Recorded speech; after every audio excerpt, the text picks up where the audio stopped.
All right, we're going to go ahead and get started now. So hi, everyone. Welcome to CACE Summer Session 1.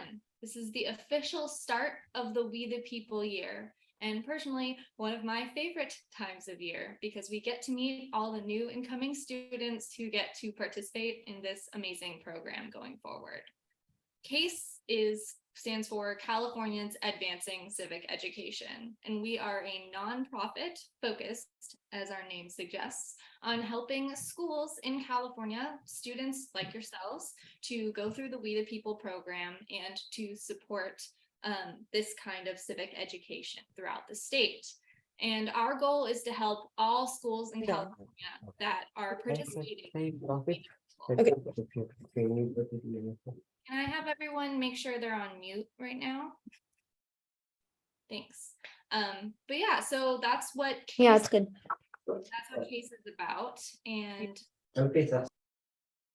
is to be a resource for you throughout the year. So we're not going to go away after these first 3 summer sessions. We're going to be here from the start through the end of the year with helping practices and also being a resource offline as well. Well, online, but not in the context of a Zoom or a practice. So a couple of things that CACE does is first, we do these summer sessions, which help to jumpstart the program, give you a sense of what the program's like, what it's about, some key concepts going into it, and get a sense for what it's going to be like when you're in the program.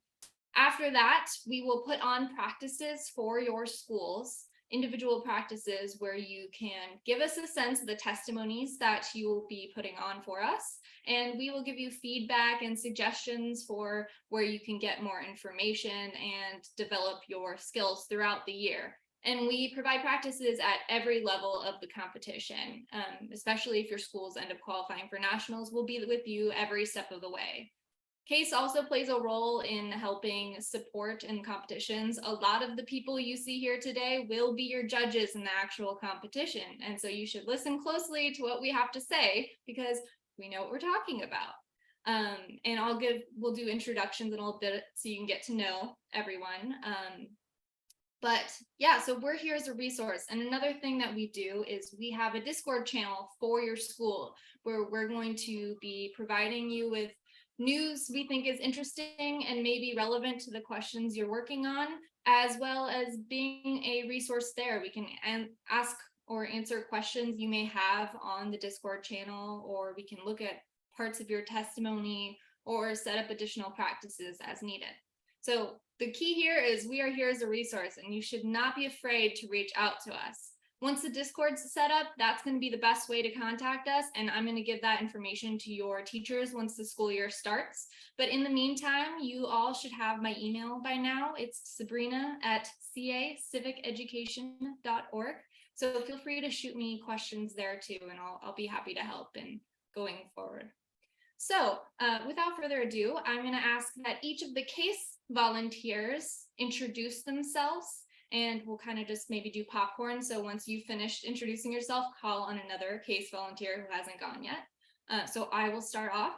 Hello, everyone. My name is Sabrina McGraw. I am the current president of CACE, and I'm an alum of the program from 2013. I was in Unit 5. I am now currently an attorney working in San Francisco for the law firm Covington and Burling. And I've been involved with this program probably since I graduated, and I'm really happy and excited to be here working with you this year. So with that, I will have Clint introduce himself. Hi there. Thanks, Sabrina, for that. My name is Clint Woods. I am a Deputy Attorney General for the state of California in the government law section. My job is primarily to defend the state of California against constitutional challenges. Sometimes we sue the federal government. It's fun. I am also an alum of the We the People program from 1995, way back then, where we were lucky enough to win the state and national title. Oh yes, it happened. It's true. This will be the one and only time I mention this throughout the rest of the year. Also one of the founders of California's Advancing Civic Education and former president. This is one of my favorite times of the year, so I am excited to talk to you all today. So let's go to Katie. Hi, everyone. I'm Katie Keeshan. I am an alum of the program from 2016. I was in Unit 6, and I've been a CACE volunteer for almost 4 years now. And I currently work as an educator and park ranger with the National Park Service. I'm going to popcorn over to Sean. Good morning, everyone. Sean Gentry. I'm an attorney in San Francisco practicing employment litigation, mostly for employers, a little bit for employees. I'm a partner at a firm called Ad Astra Law Group. I've been there for a long time. I'm also an alum of the program, as were many of these other volunteers. I was Unit 1 back in the year 2001, 2002, and really love Unit 1 to this day. And I've been a judge for many years now, and I started volunteering in 2007 when I went to law school. Nice to see you all, and let's throw it over to Hadil. Hello, I'm Hadil Bufarhat. I'm an alum of the program. I was in Unit 1 at Amador last year, and it was a lot of fun. And right now in September, I will be starting my first term at Art Center College of Design. So why I'm in a civics program, who knows? I'll go to Simran. Hi, I'm Simran. I'm an alum of the program from last year as well. I just graduated Amador and I was on Unit 5, and I really enjoyed it. And this fall I'll be starting at Duke. I think I'll popcorn over to Caden. Hello, everybody. My name is Caden Garofalo. I'm an alum from the program from last year. I was in Unit 4, and I was lucky enough to win the state championship. And I'm attending George Mason as a political science major, and I'm super excited to see all of you guys. I'll popcorn it over to Nicolette. Hi, everyone. My name is Nicolette, and I was in Unit 1 Foothills here, and I'm in August. I'm going to be going to UC Berkeley for philosophy, so that kind of transferred over.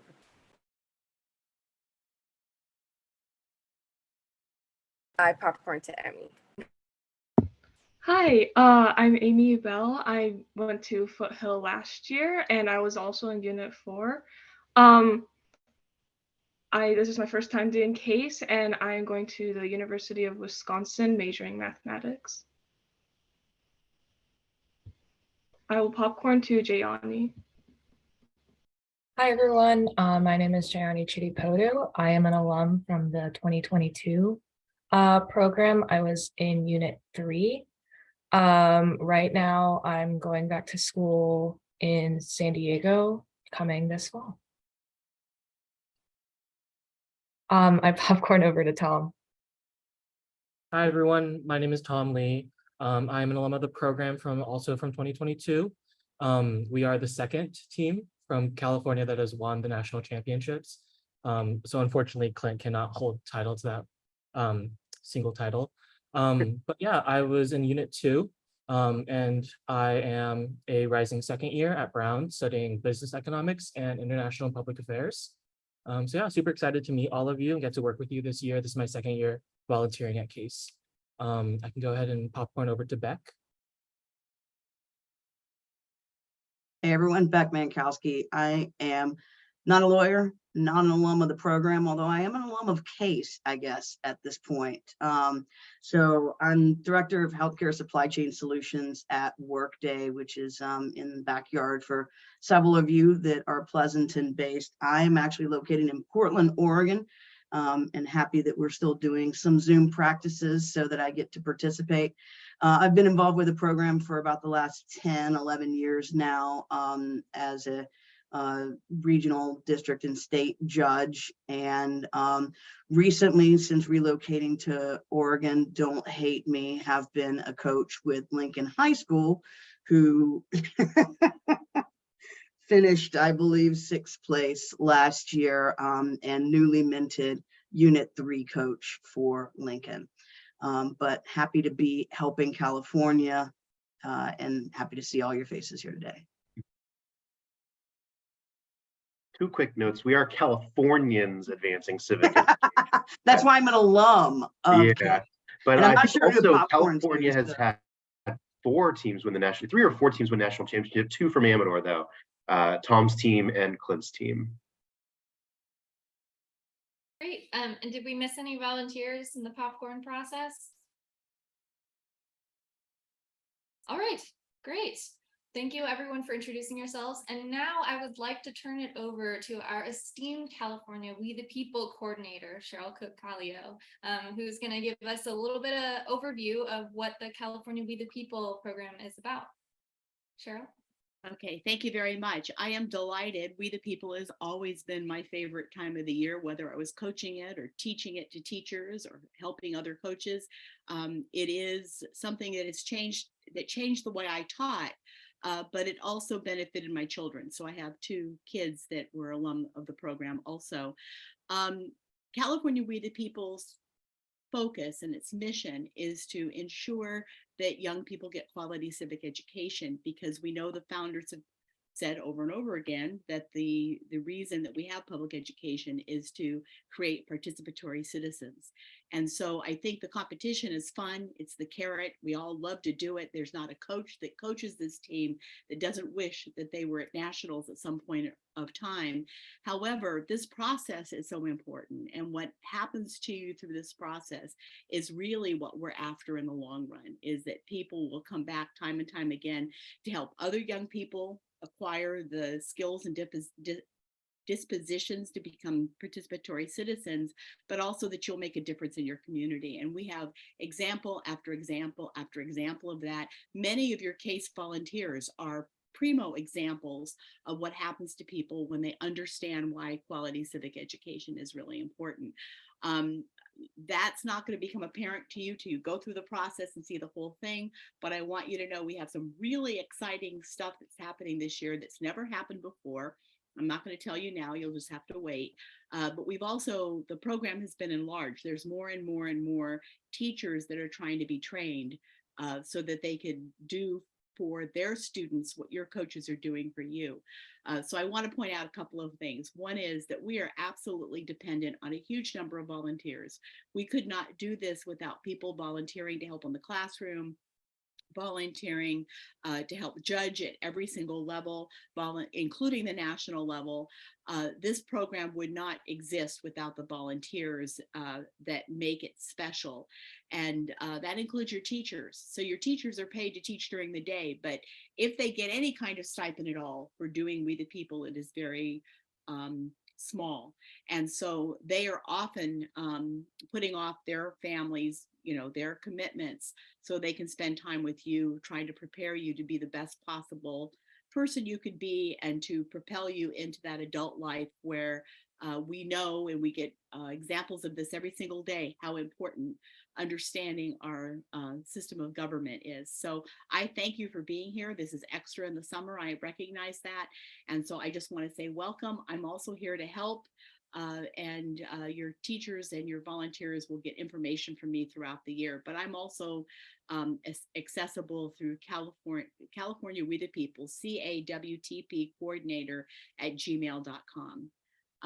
And usually if you see a link, if you've got a bunch of people linked, I'm usually copied on that. So, and all of your teachers know how to get a hold of me. So I thank you for being here. I hope you have a wonderful session, and I'm really looking forward to this year. It looks like it's going to be one of the best ever. So thanks a lot for coming. Great. Thank you so much, Cheryl, for taking the time and giving us an overview. You all will hear a lot from Cheryl, or your teachers will throughout the year. So thanks, Cheryl. See you later. Have a great weekend. You too. All right, moving right along, we're going to introduce Katie, who is going to go over how a hearing works. So she's going to give you a sense of what this program is going to look like on the ground. Awesome. Yeah. So I have a document here that I'm going to screen share. Give me just 1 second to find that.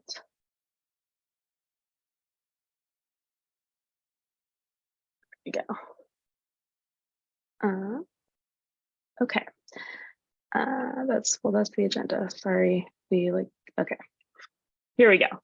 All right, welcome everyone. It's really nice to see you all here today, and we're so excited to work with you over the course of this year.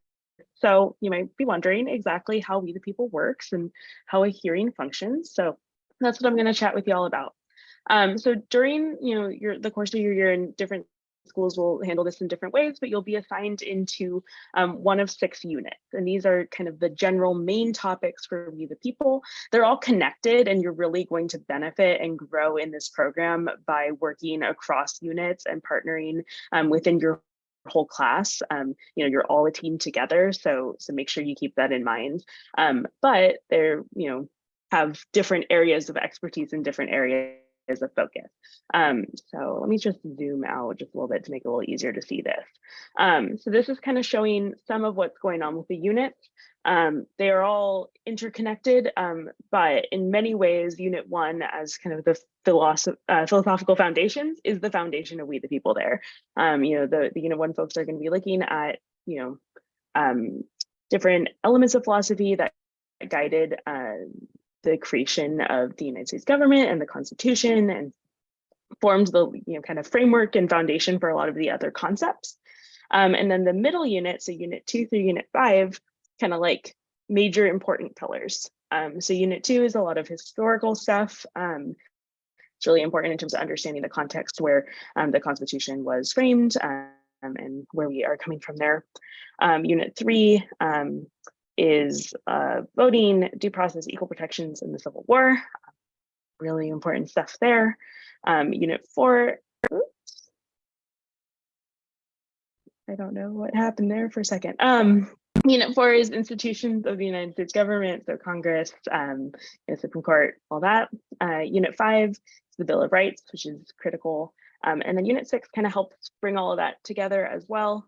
So like, once the foundation, Unit 6 is kind of the capstone, and that's the citizen and society in a globalized world. It's a confusing title for it. I think Unit 6 is a lot of like, what do we do with all that? I was a Unit 6 person, I'm partial to it myself, but it's like how we bring that together and talk about all those things in conversation.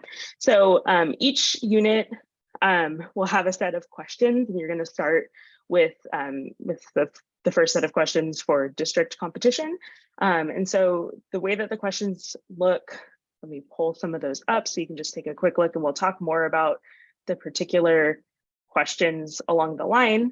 But each unit gets 3 questions. The question has one overall umbrella question and then 2 sub questions. And so, we're looking at this first one over here. That's the first part by number 1 is the umbrella, and then 2 parts are the sub questions. So you're going to be talking about these questions a lot and working with your unit to understand these questions and begin to develop your response and your answer to that to get ready to present it at a hearing. Now at a hearing, it functions like a mock congressional hearing, which is an interesting structure. You're going to be sitting at a table with all your unit mates all in a row and get ready to answer. The judges will introduce themselves. You'll introduce yourselves as a unit. And then in competition, you will not know necessarily what question you're about to answer right as the competition begins. So the judge will tell you what question, and you will be prepped on all 3 of those. Once competition, the formal hearing begins, you're going to present your answer to that question. And this is what you'll be working on in class. So you're going to be working on writing a testimony that answers that question in a thoughtful and detailed way. We'll be talking a lot about testimony writing and helping all of you with that.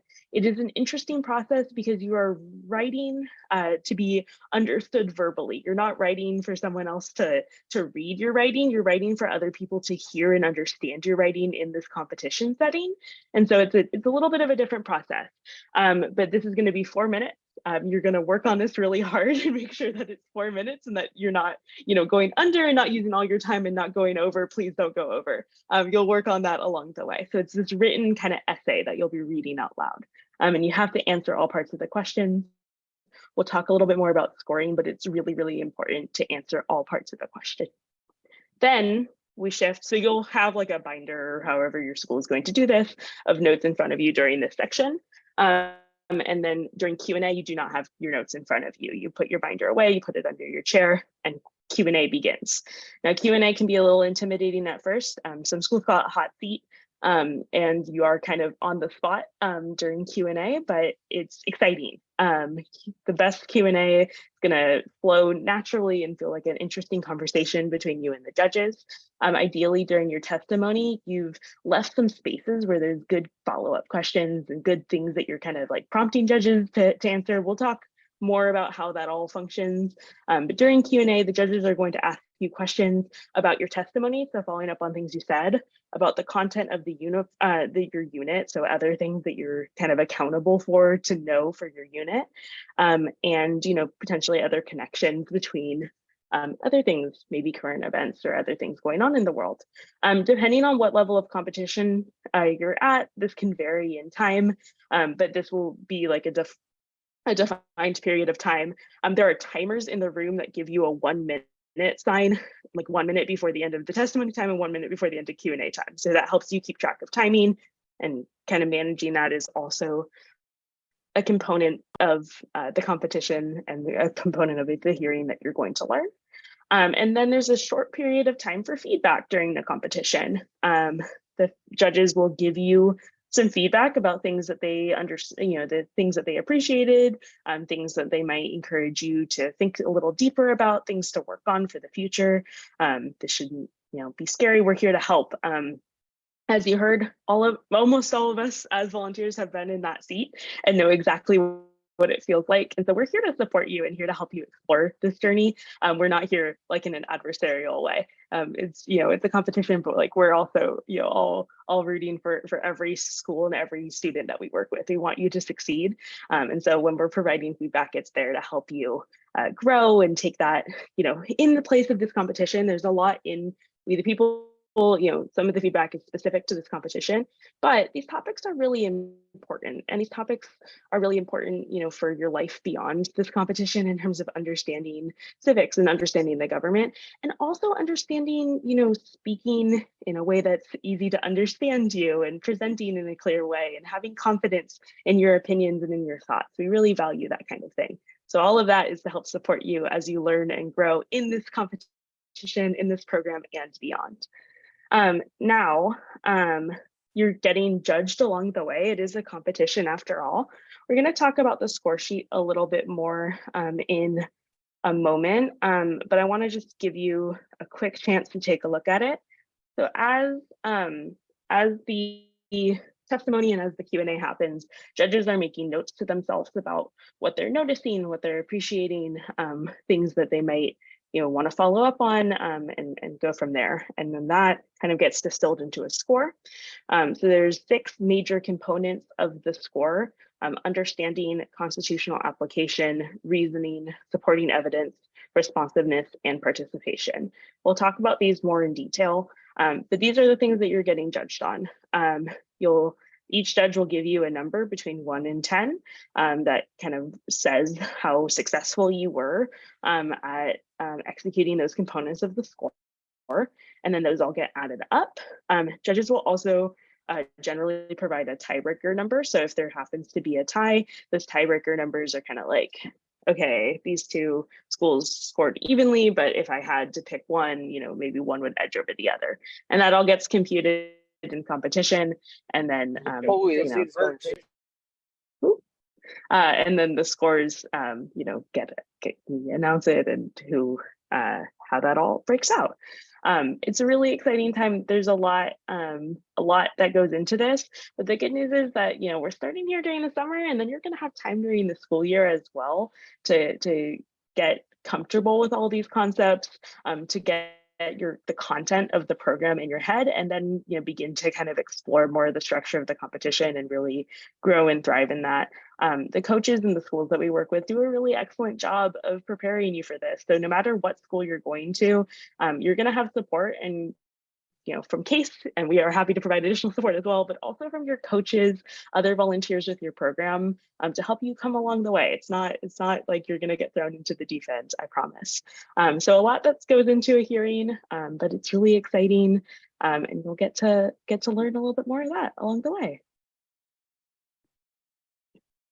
Thanks, Katie. That was great. And so now we just gave you a lot of information. As Katie said, a lot of that information you're going to learn throughout the year, but I want to take a moment to see if anyone had any questions. I know I had at least one question in the chat about, do the questions stay the same every year, all year? And the answer is no.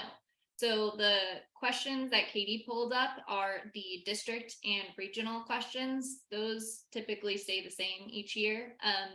But the state competition questions, which will come out later in the year, are new each year, as well as the national questions each year. And so you'll be doing one set of questions at each stage of the competition. So you'll do the district and regional testimonies first, and then you will move on to state after the district and regional competitions are complete. So you'll start again, and that's a good way to have bunch of different information. And I appreciate everyone putting questions in the chat. Feel free to message the whole group so everyone can see your question.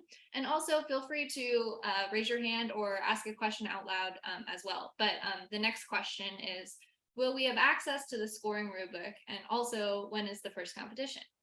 So that's good questions. I don't know when the first competition is off the top of my head. Does anyone of the CACE volunteers happen to remember the date? The regional competition it's December 2nd? Yeah, that sounds December 2nd. And so the district competition will be a little bit before that. I think we're still working on scheduling the exact date for district, which is more like a scrimmage. Often it depends on what region you're in. And so that will vary depending on your school. So definitely ask your teacher is going to be the best person to give you that information.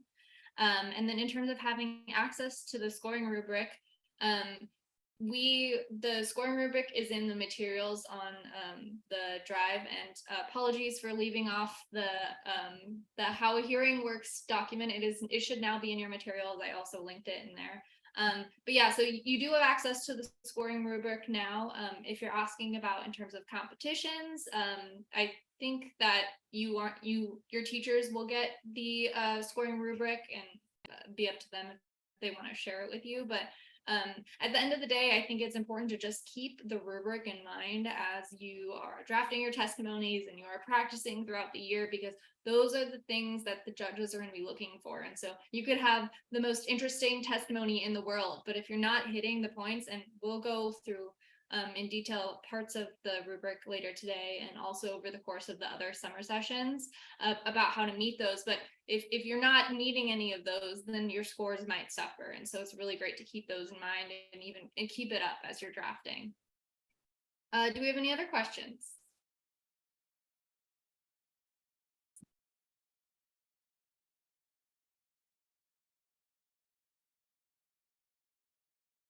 Being done, I do have a break in the schedule now, but I think that we should push on to the next stage, and then we can have a break after that. So what we're going to do now is we're going to have an esteemed alumni come up and do a sample hearing for you to show you what it's like to present. And then Clint, Tom, and I are going to act as the judges. So I'd like everyone to go to gallery mode. This is going to be the most optimal way to view this. You go to gallery mode, and then please turn off your camera if you are not on the panel. That way you can see everyone who's on the panel at the same time. And so like you will all, when you're doing an alumni panel, you will have a question that you are asked, you responding to the testimony. And let me pull up the question that our esteemed alumni panel is answering today, which is, thought I had it up on my screen, but I did not. So I'm pulling it up now. The question is, what is We the People? How did We the People impact your understanding of rights, responsibilities, and citizenship? So although each of these individuals introduced themselves before, I'm going to have them introduce themselves again in the style of We the People so that everyone can get a sense. So they will have 4 minutes to do their testimony, and then afterwards, Tom, Clint, and I will be asking them questions in a Q&A period. So you may begin whenever you're ready. Yeah, I can start us off. Good morning. I am Hadil Bufarhat from Amador Valley High School, currently of the alumni panel for We the People. I would like to thank you all for listening to our testimony today. Hi, my name is Jayani Chidipoto. My name is Caden Garofalo. My name is Nicolette. And my name is Amy Bell, and I would like to thank the judges, audience, and timekeeper for being here with us today, as well as yeah.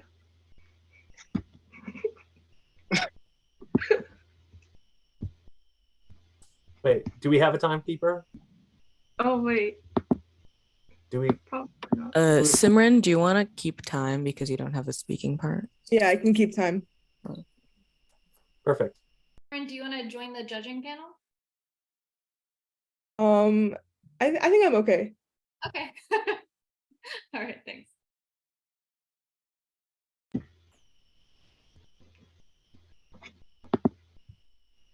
When asked what is We the People, we respond with who is We the People. We the People, in its origination, was an organization dedicated to stimulating civic education through interschool competition. Yet, in our experience as members of the program, We the People is defined not by the academia itself, but rather the students who involve themselves. We the People encourages students to ambitiously challenge their predisposed notions of American ideology and to develop their own concepts and beliefs. As fresh-faced students, the political and theoretical questions we were challenged to answer seemed larger than life. This course developed our knowledge through research, debate, and expert guidance, allowing us to develop the skills we needed to understand and answer these seemingly insurmountable questions. We the People is a group of young thinkers who ambitiously search for problems and attempt to find solutions. And when given the correct teacher, principles, and guidance, they become constitutional artists that see problems as a canvas for their creativity. We the People is a tall order, one to which only the most virtuous will answer. Those who accept the call will go down one of 6 paths. The first path leads to the swordsmanship of the philosopher kings. The second leads to the magical writings by the framers of our very Constitution. The third allows you to learn the evolution of the democratization of our Constitution. The fourth will look into the crystal ball to understand the balance our branches in both state and federal governments have. And the fifth will dare to see how the Constitution can protect you from the government that created it. Lastly, the last path will seek out other nations as a means to better their own. Whatever path you choose, it will require hard work, research, dedication, and most of all, cooperation. Learning the ins and outs of your unit will be difficult, but it will be a challenge that you and your unit will navigate together. Crafting your testimony will inevitably lead to contention with your unit, but overcoming these difficulties is essential to succeeding in We the People. During our time with We the People, we learn about plenty of rights, both the ones we have and the ones we don't. From learning about free speech regulations on the internet to changes in campaign finance, you'll be well versed in the loopholes, principles, and standards of the law by the end of the year. You will also learn about the rights we have lost, most of them specifically in the last few weeks, but you may also find ways to continue fighting for them. We also learn that we have a responsibility. The responsibility we have to the Republic and to this class is not just understanding the fallibility of man and its consequences, but also learning to reduce the fallibility of man through political and structural change. In order to fulfill the duty of citizenship, that responsibility should be taken into account. We must also remember to hold our leaders accountable, whether it be the president or your city's mayor. Because if we don't, we fail to exercise the basic principles of democracy that allow our voices. Lastly, and most importantly, however, we have a responsibility to our teammates. We have to hold up our part of the job in writing testimony, in researching topics, and answering questions. We learned that we cannot afford to slack off because the nuance that every individual brings is what ensures our success. As a citizen, you realize how important your toolbox is in progressing our country by becoming an educated voter and making the right decisions. We the People encouraged us to pay more attention to what is happening locally and to understand how our decisions can cause substantial change, negative or positive. By staying engaged with your Congress members and other local leaders, problems can seem more manageable. And with a community like We the People, with individuals who care, it becomes much more so. We the People is not a class, but an experience that is not easily forgotten. May I finish my thought? It has taught us skills that we will utilize for years to come. We want you, the new students, to come into this and enjoy this opportunity because it only lasts a year. Good luck and thank you. Great. Testimony today. My first question is, you talk a lot about research. I'm curious, how did you approach research when you were in the program? How did you know where to go to get information? I think a big thing that my unit went to especially was we would go to CACE Discord a lot. We would ask questions about them and see if they were able to respond with certain stuff. But we'd also use JSTOR a lot, which is a thing that we get with our school account. And we look up big research topics between like separation of powers to all the way to like campaign finance and to all the way back to like philosophy of John Locke. And we would use a lot of resources online, especially to help us research and create our testimonies. Moreover, I agree with Kaden. On top of looking at the documents in JSTOR, within each document, they will also cite other documents in which and so you could use those citations as another means to further research what you're trying to look for. Go ahead, Diane. I think a great starting point for a lot of units is actually the We the People textbook, which is a resource that a lot of students tend to forget. But it's a great starting point because it recognizes important cases, really important legislation, and those are great starting points for any unit who's looking to like research a broad amount of topics. My unit took a very different approach in the sense that while we utilized our traditional resources, such as were mentioned by my unit mates here, we also took advantage of our very knowledgeable alumni, being very lucky that they participated so much with us. Our alumni being Ryan Nava and Will Huang, who essentially would sit with us for hours and hours and hours, working on our testimonies with us, helping us give evidence that we had not previously considered because they have had an entire year's worth of knowledge that we had not yet achieved. And so your alumni can often be a like treasured resource in finding evidence that you would not have considered otherwise. In your testimony, you mentioned that We the People help you challenge predisposed notions of American history and government. Like, what did you mean? Like, what kind of notions did you mean, and how did We the People help challenge you to move or move your opinion or grow your opinion in some way? A lot of ideas that I previously had were, I didn't really have any opinions on anything really. And so We the People kind of brought the class together to realize how impactful not having an opinion actually is. And it's more important. For example, since I was in Unit 1, a lot of the opinions of these philosophers are very outdated. And they do have a lot of thought experiments that can influence your ideas on today's world. And so challenging those ideas of those philosophers allows you to understand more of the modern landscape. On a similar note to Nicolette, when I went into We the People, I had a mindset that a lot of people who are American citizens have, which is that the Constitution is this like fundamental document that is almost like sacred in a sense in its origination. And because I was in Unit 1 and I was reading the opinions of all of these philosophers who are very well renowned, such as Plato, Aristotle, John Locke, and really realizing that these people are equally fallible and equally prone to very bad opinions and bad decisions in the way that every other human is, it allows you to see documents such as the Constitution, people such as the Founding Fathers who have been lifted onto this pedestal as people who are just as prone to mistakes, or documents that are just as prone to being not up to the standard that they should be, and being able to think of them more openly in a sense that you can change them. Great. In testimony, you also mentioned that through We the People, you were able to develop analytical skills to help you answer the questions you were asked. What are some of these skills and how do you plan to use them outside of We the People in your future?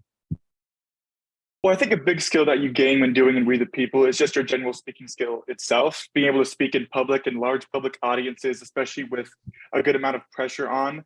And so for me, I personally plan to go into government and more specifically into policy. And at my school, there's a thing called like the Student Senate, where you try to, approach college reforms. And I plan to kind of use my skills that I've learned here to kind of progress into that realm. To add on to my unit mate, I think we also learned to digest a lot of research. We the People is a program that really greatly emphasizes research and reading original documents. And when you start the program, you don't really understand how to approach these documents. But after being in the program for so long, you not only learn how to read these documents, but you learn to take away so much more than you originally would have. And these are skills that I'm going to keep using. I'm a math econ major, and I feel like a lot of the stuff that I have to do relates to policy within economics. And so being able to read documents and really understand what they mean is essential for me. And now before we give feedback, I want to open it up to the other students. Do you all have any questions to ask the recent alum here who can give you a sense of exactly what it was like to do this program not too long ago? Does anyone have any questions? Feel free to just unmute yourself to ask the question, or if you want, you can send it in the chat to everyone.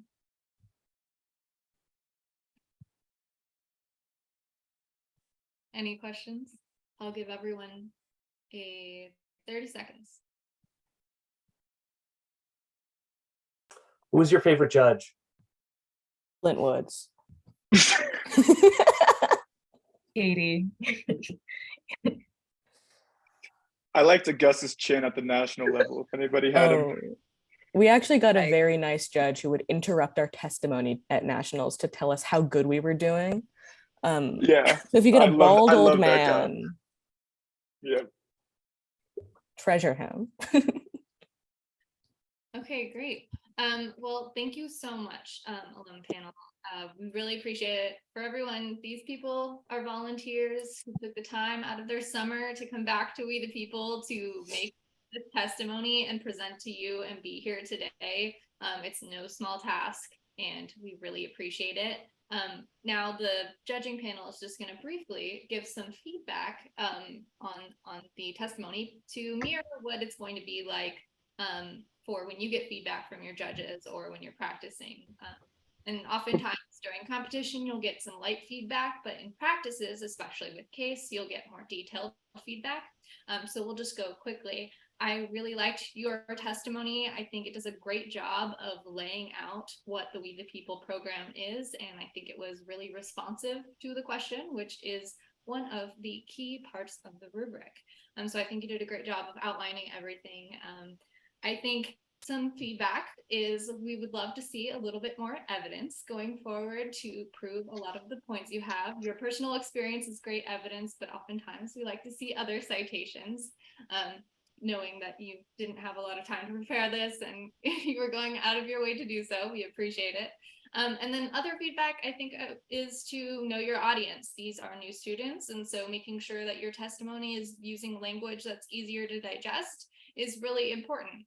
So going forward, just keeping that in mind. But thank you so much for your presentation today. Now, I did actually get one question. I got a question: how difficult was it to balance We the People with other extracurriculars? I have to say it is a bit of a hard time, little bit. It's not that difficult if you're able to actually form with your unit and try to balance your agendas and try to work efficiently. It's a lot easier to do extracurriculars. I know Amy did mock trial. I did mock trial for a little bit. It's not. Go ahead, Amy. I also did marching band, and like a couple kids in our class also did marching band, right? And like we all did great. It was great. Like Tristan was drum major, and he had like a lot of responsibility in marching band too, and yet we were all fine. So it's possible. But yeah, I think it's kind of up to the balance you want to reach. You're still able to do it a lot of times during school. Like I know my unit met in the library a lot during lunch, and we kind of just were able to get some stuff done. But yeah. Right. Thanks for that. Appreciate it. I'll give feedback. I thought I really appreciated how you kind of I appreciated the organization of your testimony and how it was designed to sort of like guide everybody by the hand through the program. I appreciated the sort of ideas behind it. Like Sabrina said, I probably could have used some more specific evidence, maybe a citation, perhaps, something like that. But what I also really liked was the way that you all worked together on Q&A or hot seat if you're from Foothill. That's not surprising. I think all of you guys are pretty pro at it, but despite the fact that you have never been together as a unit before, you passed off pretty well together. You allowed space for everybody else to get in. There wasn't a situation where one person was talking the whole time. So overall, great job on that. And thank you again for doing this. Thank you. Yeah, just to echo what both Clint and Sabrina have said, I think that organization is great, touched on all the major points. I also would have liked a little bit more of that personal anecdote. Tell us about the drama, tell us about the ups and downs, the roller coaster that We the People is. But also I really enjoyed that point on community and creating a bond with your unit mates. I think that's one of the founding aspects of We the People. And that's also kind of why CACE volunteers exist, because people are willing to come back and give back to the program that is We the People and see future years succeed. And so I really enjoyed that little ending point on your testimony. I also really enjoyed Hot Seat. It seemed like you guys had great unit cohesion despite never having done a Q&A together. Loved kind of being able to hear all of these different aspects and different answers, especially about that research. I really liked the different avenues from which you gained evidence and gained an understanding of your materials. So yeah, great job. All right, thank you. All right, so next up, we're going to have a 10-minute break. So feel free to just turn off your camera if you don't already have it off in your sound, and we will be back in 10 minutes. So at 11:05, be here at 11:05, and we will resume with the program. And I'll be near my computer in the meantime, so if someone wants to message me a question they thought of later, feel free to do so. Thanks.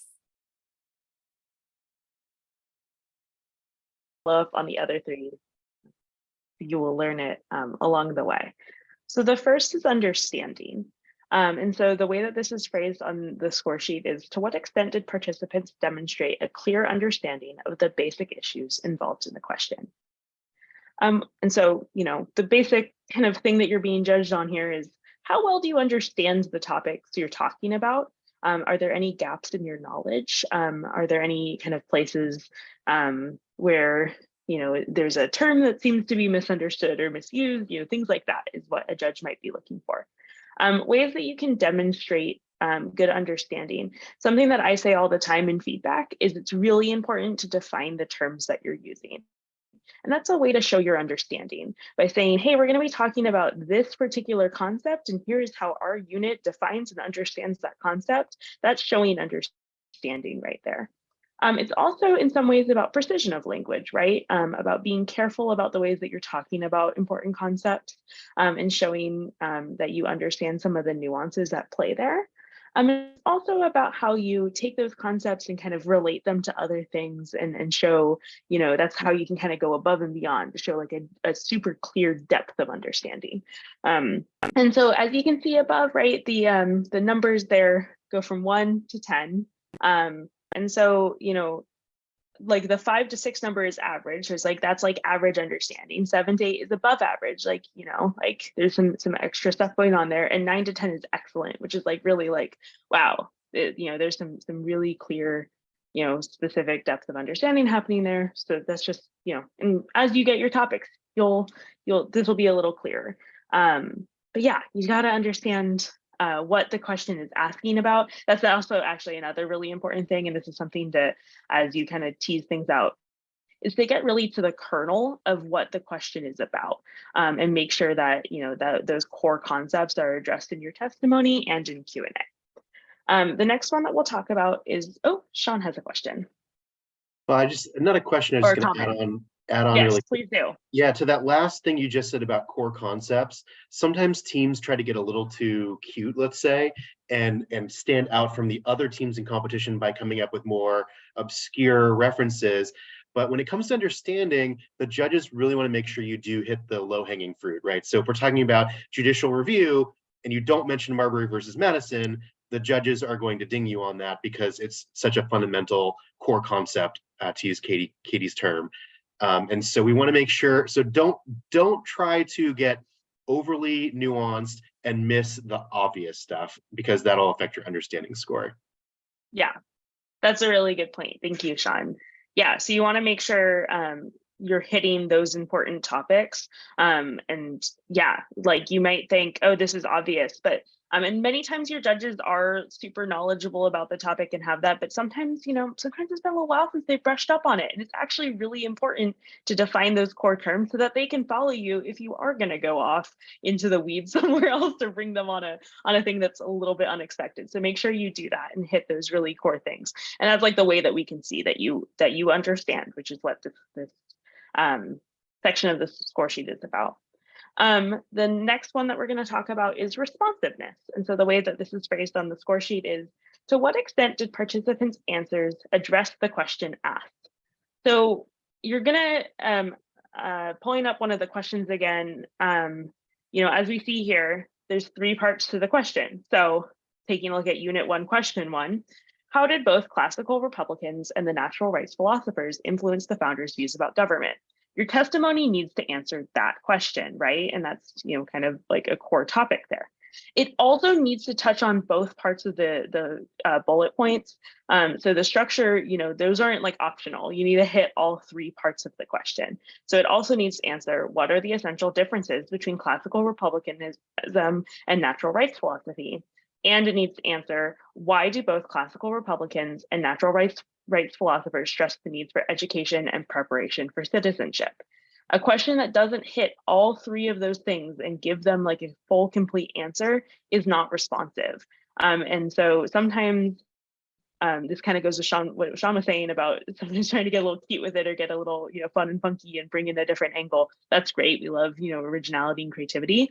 But you do need to make sure that if you are doing that, you still are touching on all parts of the question and giving it a full and complete answer. That is critical.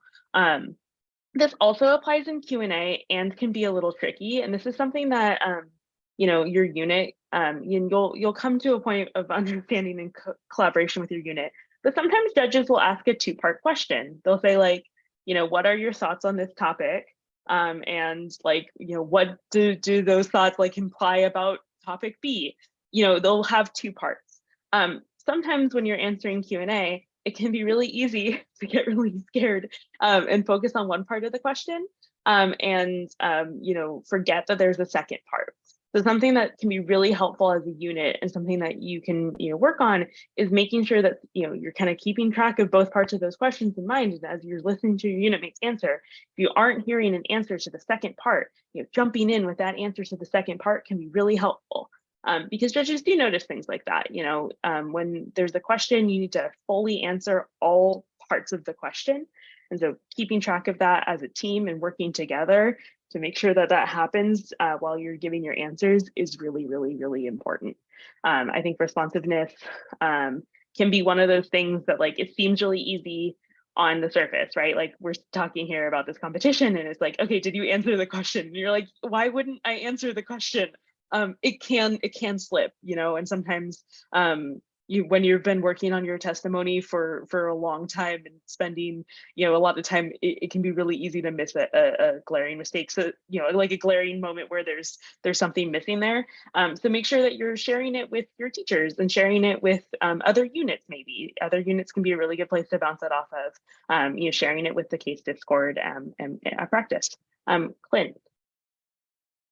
Yeah, I just wanted to, I totally agree with everything that you were saying. I was just going to mention that one of the ways that I think responsiveness is often missed or responsiveness points are often missed is when you've got this really great piece of information or evidence that you want to use, but you sort of shoehorn it into an answer that it doesn't actually respond to. It doesn't actually fit in.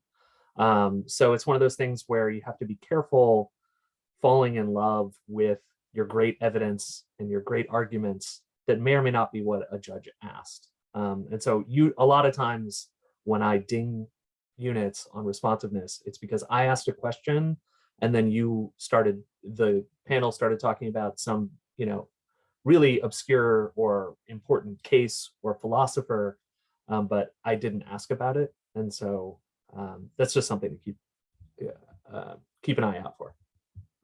100%. I think this is something that many of us have done where there's like a thing that we have in our back pocket and we are so excited to pull it out that like something that's kind of adjacent to the thing that we have in our back pocket, we're like, time to go, time to pull out my pet piece of evidence, my pet answer.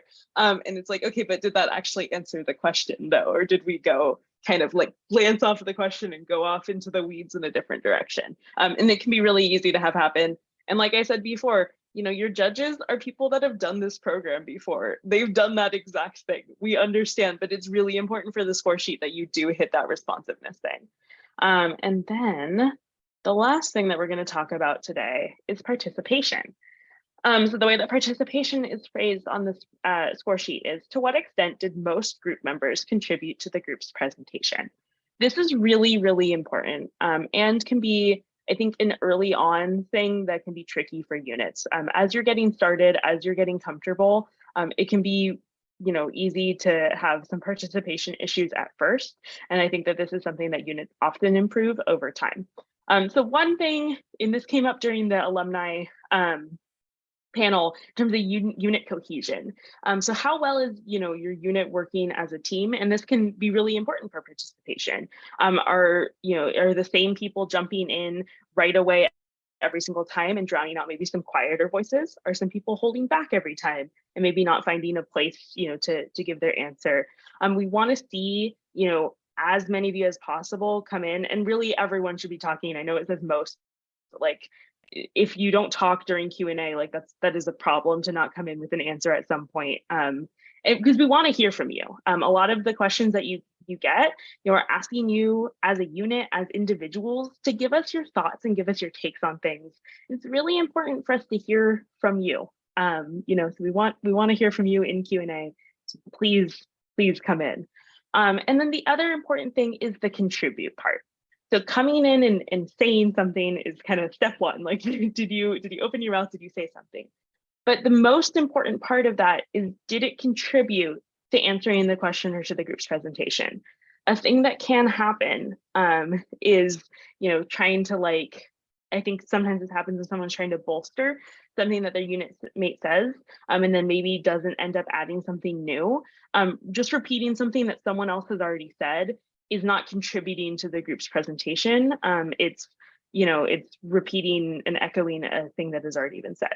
So make sure that you come in, that you're giving an answer that is relevant and responsive and shows your understanding and builds on what people have already been saying. If you're not the first person to answer a question, that you're like, Tom, my unit mate made a great point there. And to elaborate on that, I have this other thing that I want to talk about, and here's my evidence.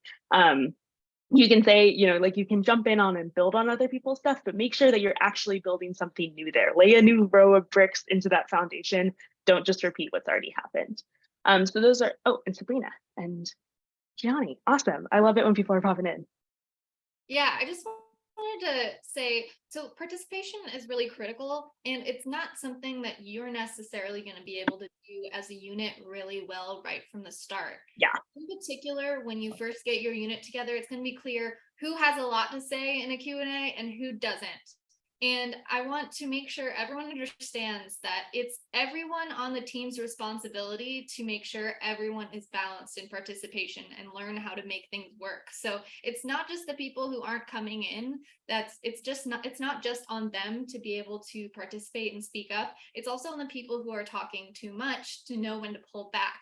So it's really a balance that your unit has to learn how to figure out together. And it's a practice. This is a hard process. This is a lot of times, this is going to be the first time people are learning how to do public speaking. It's a very unique way of doing a kind of public speaking. It has its own structure. So it's going to take time for people to learn how it works. And so you need to be patient with your unit mates and also really think about best ways to support everyone in your group as you're working on participation.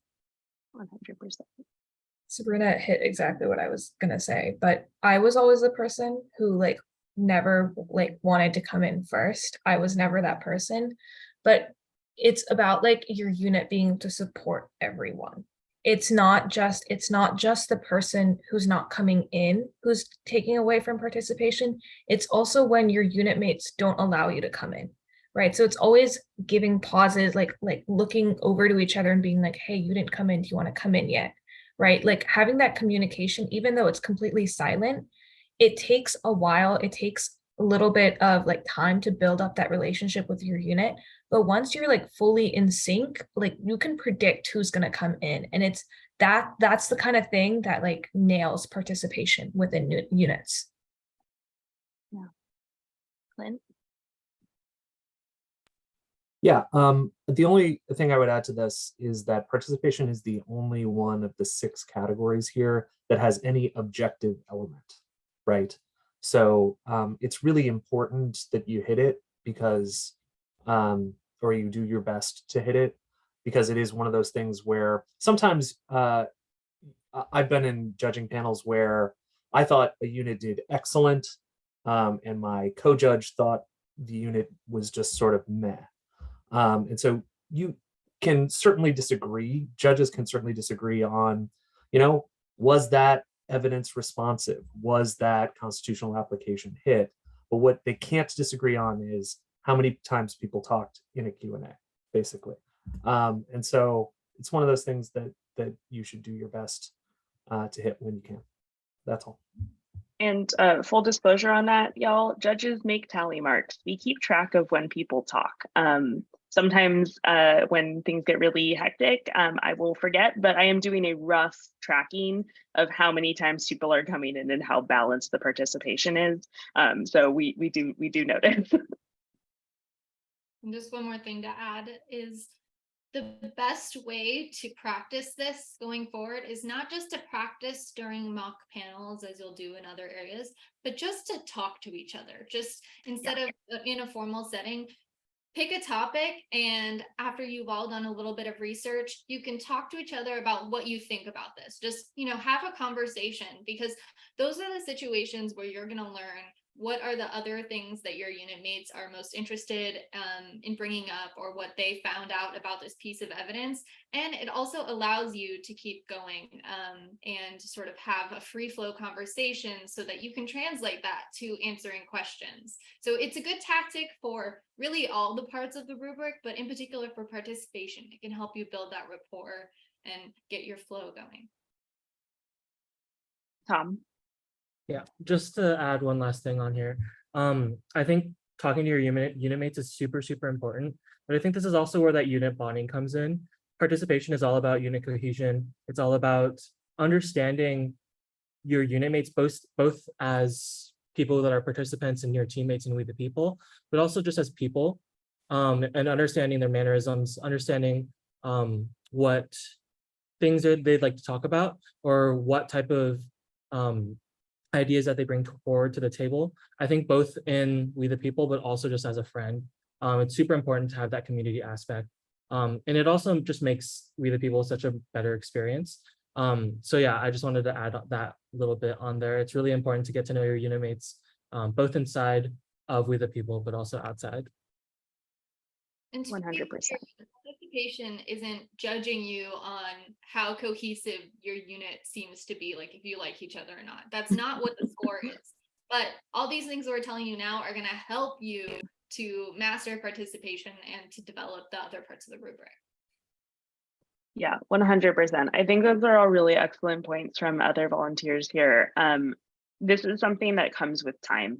So do not panic if the first time you do it, it's not great participation. That 100% happens. It happened with my unit. There were people that were eager beavers and people that needed a little bit more time and space. And it's something that we talked about as a group. As we got closer, as we came to understand each other, we're like, okay, wait, what strategies can we make to help this person come in, to remind each other to take a moment to like give space, because that can be really important. I know dead air in a competition like this is uncomfortable often, and sometimes people just like jump in right away and like do that to close that space. But sometimes space is really important for a unit mate that maybe just needs an extra second to think about it before they're ready to answer.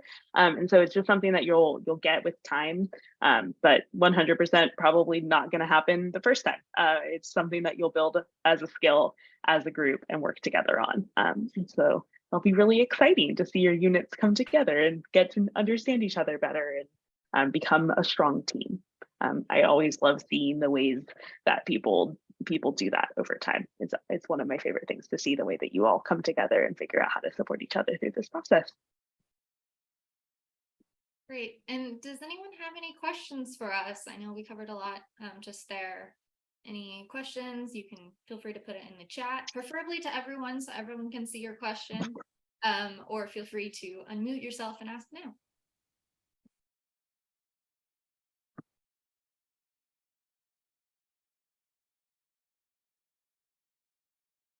All right, hearing none, seeing none. Anyone else get a Katie? Just one last thing. I know right now with not, it being so early in the process, a lot of this is like probably feels kind of hypothetical, doesn't feel that concrete right now because you have not had the experience yet of being in a unit, doing that kind of thing. And so just make sure, like as you get more experience and as you get more like playing with it, if you have additional questions for judges, this isn't the only opportunity to ask it. Come talk to us along the way, because I know right now it's like this is an abstract thing that you might not be able to put your arms around. Looks like we have one question in the chat. What aspects of the rubric are usually hardest to hit? I think it really depends on what competition you're at, what time you're in, because it really evolves. I think early on in the program, the hardest thing to hit, and we will talk more in depth in another summer session about this, is the supporting evidence section. It just takes a long time to gain that knowledge and to understand what to look for, those kinds of things. And so early on, I think supporting evidence is the one that's hard to hit. But later on, I think that reasoning and sort of responsiveness are the ones that people will struggle with, because now that they've amassed all of this evidence, they are now needing to know how to apply it, especially in the Q&A period on the fly. And so you kind of have to develop like, okay, I have all this knowledge now. Let me see how I can graft my opinions and thoughts about it onto being responsive to this question. And so again, this is a learning process. I mean, it's literally the definition of a learning process, the civic education program. But I would say those are the hardest to hit ultimately. And again, it's, as Clint had sort of highlighted, a lot of these are not really objective. And so those are the ones where you're going to have to develop your style and your skill with your unit mates to make sure that you're trying to get as much information together for the most number of judges. Does anyone else have any opinions on that?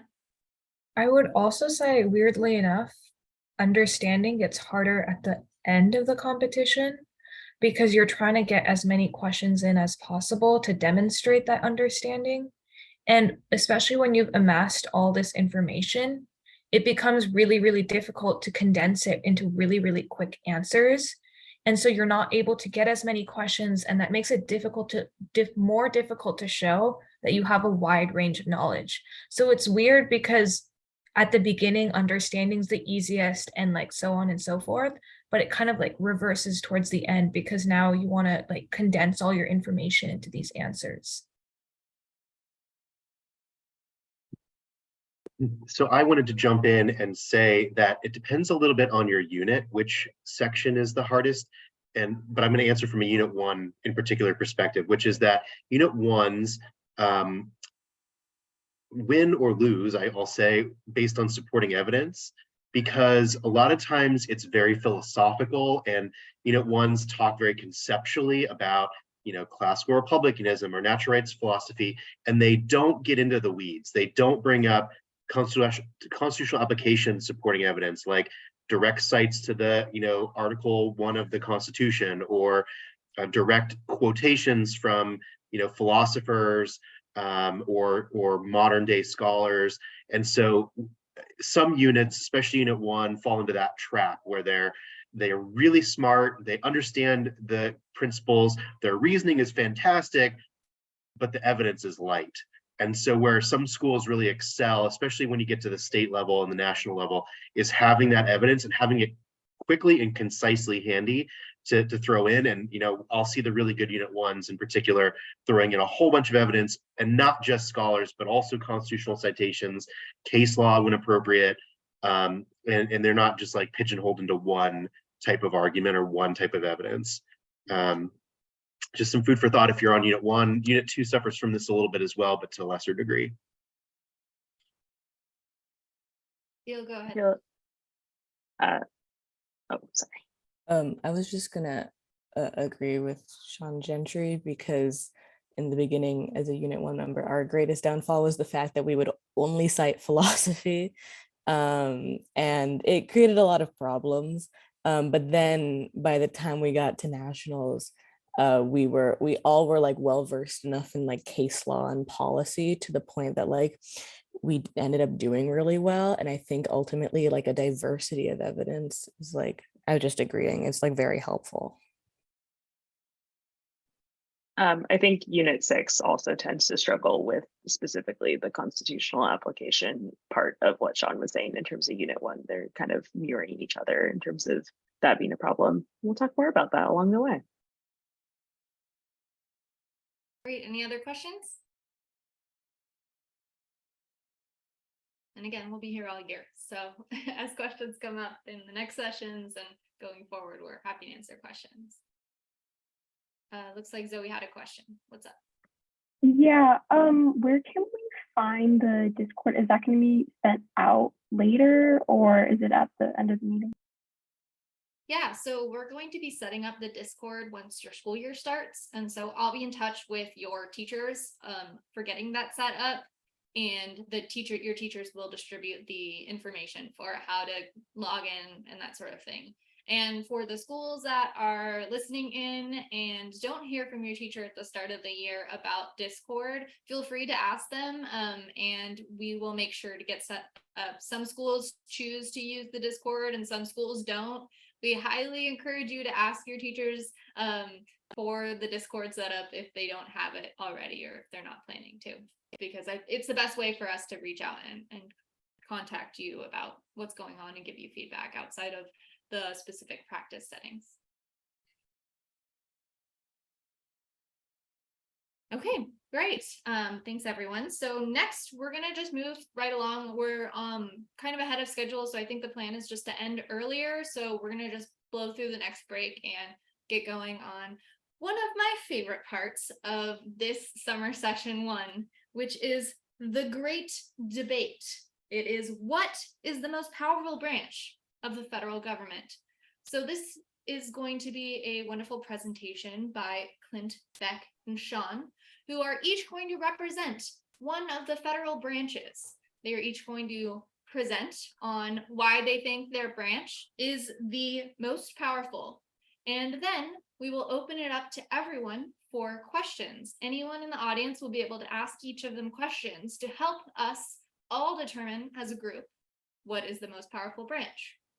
After the presentations and the question and answer period, we are going to go out into breakout rooms where each of you will discuss who you think is the most powerful.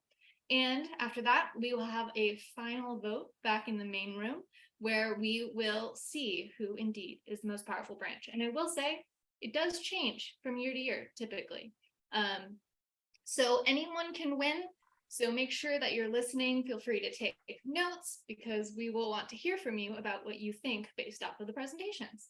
So with that, I will turn it over to our esteemed panel. And if you're not presenting, I'll ask you to now turn off your camera so that just the presenters are being shown for now. Thanks. Well, we meet again. All right. The three of us have probably been the most frequent debaters in the great debate. So as Sabrina laid out, we are going to each be taking a side.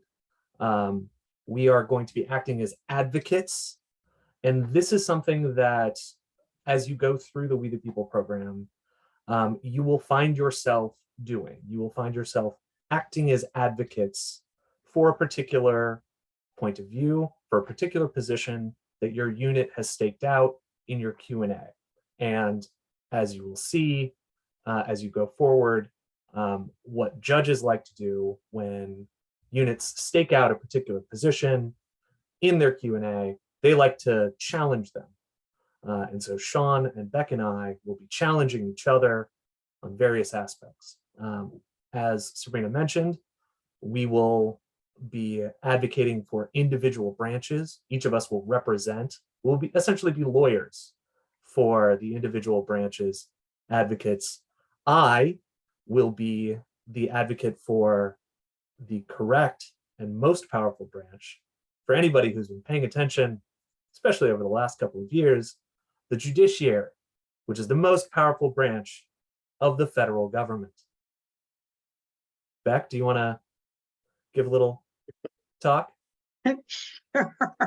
I will be acting as the advocate for the executive, which of course has the power to name the judiciary branch, and is of course the most powerful branch of government. And I'll be laying out my points as to why that should be patently obvious to everyone as we go through this debate. Sean? Hi, Sean Gentry here again, and I will be advocating for the legislative branch. And I don't need to say some little quip here to convince you that it's going to be the most powerful branch, because the evidence will speak for itself. Oh, well, I suppose so. I suppose so. Good luck with How that. unlike the legislature to be inactive. Yeah, or how unlike the legislature to speak at all. At all. Quip away, quip away. So we're going to be kind of rotating. First, we're going to kind of hit some of the founders' views and arguments, and make our initial pitch as to why we think it's our branches are the most powerful. Then we're going to talk about our branch's ability to protect or infringe upon individual rights. And then we are going to be talking about our branch's ability to promote or infringe upon the common good. And so I'm going to start. I'm going to talk about the judiciary. And my argument is going to be pretty simple overall. The powers of the judiciary are laid out in Article 3 of the Constitution, and it is the shortest of the first four substantive articles because there are the fewest limitations on the judicial branch. It states essentially the judicial power of the United States is vested in one Supreme Court and inferior courts that Congress does decide, and they have decided in the past, unlike anything that they've done recently where they can't decide anything. Members of the judicial branch serve for life as long as they exhibit good behavior. Sure, they're subject to impeachment. Literally, it's only happened once to a Supreme Court justice, and that was in the early 1800s. They are their compensation cannot be changed by the Constitution. You can't dock Clarence Thomas's pay. As most people know, members of the judiciary are appointed by the executive and then are confirmed by the Senate. So Alexander Hamilton, star of stage and screen and noted disaster bisexual, mentioned in Federalist 78, he said that the interpretation of the laws is the proper and peculiar province of the court. He went on to say that courts were designed as an intermediate body between the people and the legislature in order to keep the legislature within the limits of their authority. He also said that whenever a particular statute contravenes the Constitution, it will be the duty of the judicial tribunals to adhere to the latter, adhere to the Constitution, and disregard the former. And friends, what he's talking about there is judicial review, which is the most powerful check that any branch has. It is a check that the judiciary uses against Congress all the time, and also against the executive all the time. I'm going to be giving examples of both as we go forward. And what I would say, it is the most powerful hammer of all, can be wielded broadly against not just, I really want to point this out, not just the executive and the legislature, but also against the states. The Supreme Court and inferior courts often use judicial review to review laws that states pass. And I guess I would say, in addition to the life terms, the fact that they are politically insulated, you don't vote for Supreme Court justices. If there was any doubt as to which branch was most powerful, think about how Republicans in the legislature have fought tooth and nail in lockstep to prevent Merrick Garland from taking Justice Scalia's seat when he died in 2016, to elect President Donald Trump for maybe the sole purpose of filling that seat, to seat Justice Kavanaugh, to gain a solid GOP majority. And then when Justice Ginsburg died, they moved so quickly to confirm Justice Amy Coney Barrett to her seat. And in doing so, they have cemented a 6-3 majority onto the court and have wielded their power of judicial review to effect great policy changes that I think many of the people here are aware of, and we're going to be talking about a little bit more as we go forward in our great debate. So that's my pitch. Beck? Interesting pitch there, Clint. It's curious that you talk about the hammer of judicial review, which is so crucial to the judiciary, and yet somehow completely not mentioned in the Constitution. Have to go to Federalist Papers to find that. And it's also curious that you talk about how powerful the judiciary is, and then talk about how it's subject to the whims of nominations and confirmations by the executive and the legislature, respectively. So as for the president, as I talk about presidents, I'm going to use male pronouns because, as we know, all presidents have been male so far. And I'm going to start off by asking a simple question. Does the potential for power matter when reality proves its exercise or lack thereof ineffective? Can a branch of government be considered powerful when it's lost the ability or the means to flex the muscles given to it by the framers of the Constitution? Given the evolution of executive power in modern history, I submit that it matters not what the founders thought as to which is the most powerful branch of government today, one of those founders being, well, Alexander Hamilton. That said, of all the branches of government, none was created by the framers with the powers vested in one person alone, except the executive. The president was granted the power to nominate judges and Supreme Court justices, as well as the cabinet.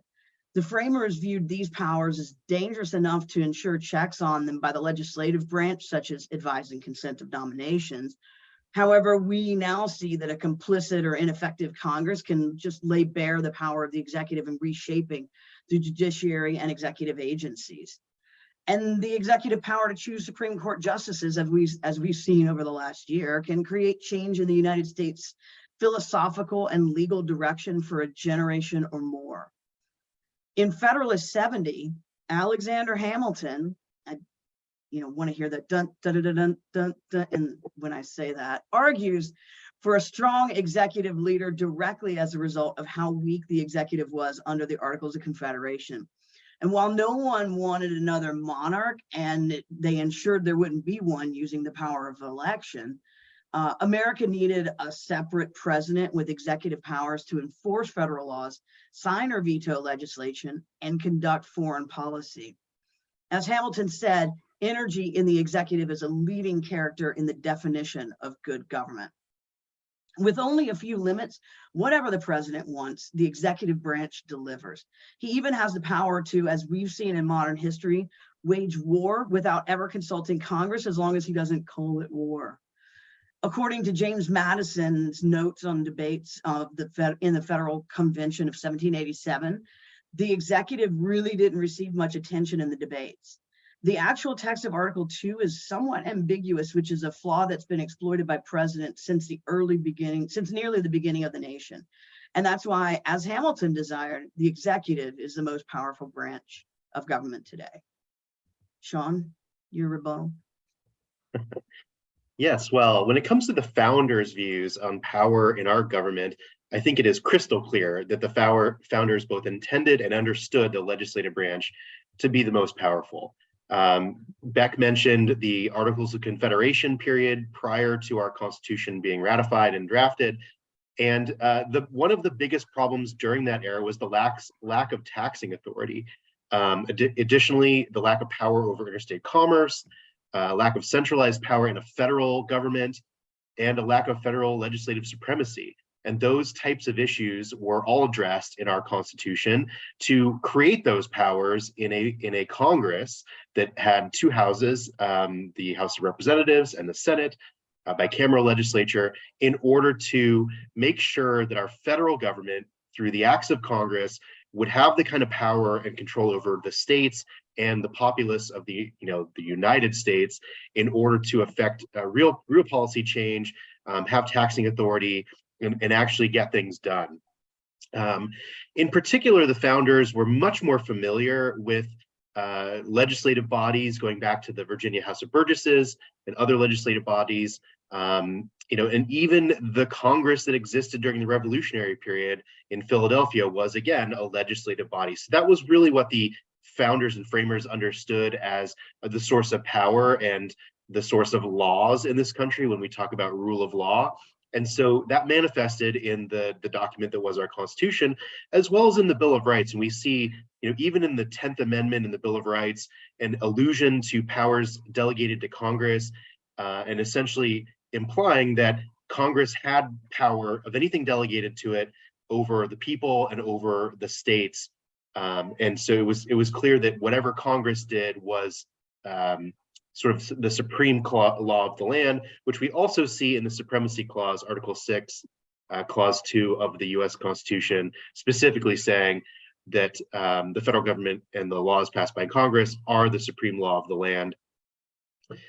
In addition, Article 1 is clearly the lengthiest section of the Constitution, and my colleagues here love to say, oh, well, it's lengthy because they had to create checks on power, but that's because there was so much power given to Congress, and many of the sections of Article 1 are the enumerated powers given to Congress. And so when we look at that, you see things like the Appropriations Clause, the Taxing and Spending Clause, so Article 1, Section 9, Article 1, Section 8, respectively. And in particular, Article 1, Section 8 has a number of very powerful mechanisms granted to the Congress. So they have the power to declare war, and despite what Beck said a few minutes ago, Congress does wield that power and has wielded that power over many years. Over the lifetime of our government. But it's not the case that the president can just wage war without Congress. Congress has granted the AUMF to grant that power to the president, can pull it back at any time, has modified it since September 11th, 2001. But Congress also has the power of the purse, right? It has the power to raise and support armies, has the power to provide and maintain a navy, has the power to make rules for the government and regulation on the land and naval forces, to provide for calling forth a militia, to provide for organizing, arming, and disciplining the militia, et cetera, et cetera. We see this in the way that Congress oversees the Pentagon. Even now, there's a lot of debate going on in Congress about how the Pentagon is spending its money, how Congress wants to oversee that. make certain changes to that, and oversee the way that the military forces are running themselves. They also have the exclusive right to legislation over the District of Columbia. It's not worth mentioning. It's a large area with a notable population. I see my colleagues laughing, but really, they are also a governing agency over a large municipal area. It's worth noting. A few more things before we go to the next section, but let's see here. Going to the judicial branch for a second, Mr. Woods or Clint has focused a lot on the Supreme Court, but that's not the only court, right? And Congress wields a lot of power over both the Supreme Court nomination process, but also on the lower courts. They create the rules that govern the lower courts, the rules of federal procedure, federal evidence. They govern the funding that's given to those courts. And we've seen a lot of power wielded, especially by the Senate, when it comes to the confirmation process. Clint mentioned Judge Garland during the Obama presidency, and how the judicial branch was essentially held hostage by the Senate because it didn't want to confirm Judge Garland until there was a change in executive power. And then as soon as there was a change, Congress quickly ratified that president's nominee. Similarly, we saw that the Senate withheld lots of nominations for lower courts during the presidency of President Obama. And then in the last two presidencies, when the Senate was aligned with the executive, all of a sudden they're passing through, giving consent to lower court appointments at rapid paces and filling those seats. So that's, a way that Congress can actively stymie the judicial branch and the executive at the same time when it has that power and wants to wield that power. And I haven't even mentioned the necessary and proper clause yet, but that's Article 1, Section 8, and that, Clause 18, and that is probably the most powerful mechanism that Congress has to pass all laws that are necessary and proper for carrying into execution the other powers enumerated in the Constitution. Madison in Federalist 51 talked about, in a Republican government, the legislative authority necessarily predominates, specifically talking about that clause. In Brutus 1, probably Robert Yates talked about how dangerous the necessary proper clause in conjunction with the supremacy clause would be in usurping state power and trampling on local and state rights. So, there was a lot of fear of our founders about how powerful Congress was going to be. Additionally, there's the Commerce Clause, which has granted a lot of power to Congress, maybe more than they even realized at the time of our framing.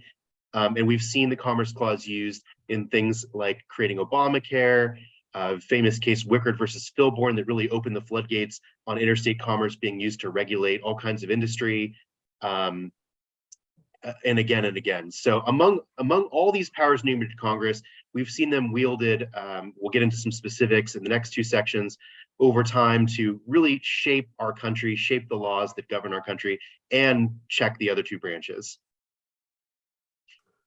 Yeah, must be nice to have all that power and not do anything with it, except for empowering the judicial branch, which we appreciate. I thank you for that. Beck, do you want to talk about individual rights?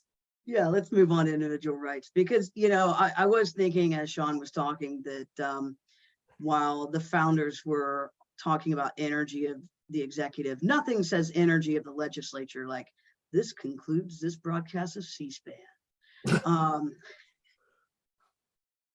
So on individual rights, President Obama once said that as president, I have no greater responsibility than protecting the American people. The president takes an oath to preserve, protect, and defend the Constitution of the United States, which includes the individual rights enumerated in that document. In the 1960s and 1970s, for example, US presidents showed their commitment to international human rights by the executive signing, though not the legislative ratifying, several major human rights treaties, including the International Convention on the Elimination of All Forms of Racial Discrimination, the International Covenant on Civil and Political Rights, and the International Covenant on Economic, Social, and Cultural Rights. In fact, during the Carter administration, respect for human rights even played a role in determining foreign policy. And as we've seen in the ineffectiveness of the legislature, It was only a couple of years ago that they decided to take the bold position that lynching was bad. So the executive has moved where the legislature has stood still. One of those powers that the president has used to protect individual rights is the executive order. For example, here are some executive orders that advance human rights throughout US history. So there's President Obama providing workplace protections for LGBTQ workers in Executive Order 13672. Executive Order 13107 by President Clinton implemented human rights treaties. Of course, there's the Emancipation Proclamation issued by Lincoln in 1863. Truman used an executive order to desegregate the military in EO 9981. In 1957, Eisenhower's Executive Order 10730 federalized the National Guard to desegregate schools in Little Rock, Arkansas. And in 1961, Kennedy established the President's Committee on Equal Employment Opportunity in Executive Order 10925. On the other side, the presidents have exercised what they call deferred action, or a choice not to use enforcement powers to further individual rights, like President Obama's easing enforcement of federal marijuana laws, or deferred action for childhood arrivals, or DACA policy. The power to determine when and how laws are applied make the president singularly powerful in protecting and furthering individual rights. Many of these actions were taken in direct response to action or inaction on the part of the legislature and or the judiciary. For example, Lincoln's Emancipation Proclamation was a direct repudiation of the Supreme Court's Dred Scott decision and Congress's inability to resolve the question of slavery. With that, I'll pass it over to Sean to talk about the legislature and its inaction on protecting individual rights. The legislature has done so much to protect individual rights, despite the snark that keeps getting thrown my way. The 14th Amendment to the US Constitution is probably the most impactful piece of government action, in this case legislation, an amendment to our Constitution, when it comes to protecting individual rights. John Bingham largely wrote or drafted that amendment to our Constitution, and through the powers in that section of the Constitution now, through the amendment process, we've seen a great expansion of rights, along with the other Reconstruction amendments. And they have a clause in there that allows Congress to pass additional statutes based on the authority vested in them under the 14th Amendment. For example, the Civil Rights Act in the 1960s, or specifically 1964, which included Title VII and Title IX. We've seen that due process, both substantive and procedural due process, and the Equal Protection Clause are specifically in that 14th Amendment and have been used to extend all kinds of rights to especially minority groups in the United States, individuals that didn't have the kind of voting power that white men had originally under our Constitution, and even making sure that former slaves had the right to vote in the 13th Amendment. I think I got that right. Sorry, guys. And we see that the courts have used that Civil Rights Act and the 14th Amendment to vest that power in certain individuals. For example, in Bostock versus Clayton County, Georgia, we found that that article or that right and that amendment were used to prohibit sex discrimination or discrimination on the basis of sex. And we've seen then Congress has used those powers to create other acts, such as the Environmental Protection Act, OSHA, other things like the Labor Department, the United States Labor Department, to create mechanisms by which individual rights can be protected. We can also see that Congress can then overturn things that the other branches have done when they attempt to limit individual rights. So if the executive is abusing its authority, or if the Supreme Court issues a ruling that does not uphold our individual rights, which it has absolutely been doing, especially recently, we've seen that the court can change the law or pass new laws, or is sometimes even invited by the Supreme Court to modify the law to then preserve the rights. So some reactions to the Supreme Court decisions. For example, the Lilly Ledbetter Act of 2009 responded to court cases from 1998 and 2007 to create equal pay for women and minorities in the United States. Even Dobbs versus Jackson's Women Healthcare Organization, built upon rights created by Congress in the past. We've seen legislation overriding executive authority. So, for example, we saw that Congress has the ability to modify DACA based on what which executive branch is either favoring or disfavoring DACA at any given time. Back during the Trump administration, there's a lot of rhetoric about funding the wall. Congress refused to do it. That's another display of power, sort of overriding a desire of the executive branch. And another example I'll mention is the Naturalization Act. Again, because immigration has been such a hot topic under the last two presidencies, the Naturalization Act is an act of Congress, again, and all of these congressional acts are what everyone else is arguing over, essentially. Yeah, so I want to go back to something that Sean mentioned at the very beginning of his argument about individual rights. And he said that the 14th Amendment is the most important action on individual rights in this country's history. I entirely agree. Absolutely. But here's the thing. Who gets to decide what the 14th Amendment means? Who gets to decide what the boundaries of the 14th Amendment are? Who gets the final say to determine which rights fall into the 14th Amendment and which rights fall outside the protections of the 14th Amendment? Hint, it's the judiciary. They get the final say, and they have used judicial review to infuse the 14th Amendment with real meaning. Now, before I get into this, I want to point out that we're talking about which branch is most powerful on individual rights. It doesn't always have to be good. Sometimes it can be bad, and we're going to be talking about examples of both. But let's go back to the 14th Amendment. Sean mentioned most important action on individual rights in this country. I'm going to share a little chart if I can. Let's do this. I did not know we were including visuals. Oh yeah, we're going visuals. Okay. Let's see, can I do this? Yeah, okay. So this little incorporation doctrine chart. The 14th Amendment, if you read the 14th Amendment, I don't know if anybody here has, I have several times, you will read the 14th Amendment, but it doesn't say anything about incorporation of individual rights. It doesn't say anything about the Bill of Rights applying to the states. That was an invention of the judicial branch. And what the judicial branch started doing in the year 1925 is using the 14th Amendment to say to states, look, the Bill of Rights, those apply to you too. And so they did so in this really long chart going all the way from 1925 to 2019, when they incorporated the excessive fines provision of the 8th Amendment.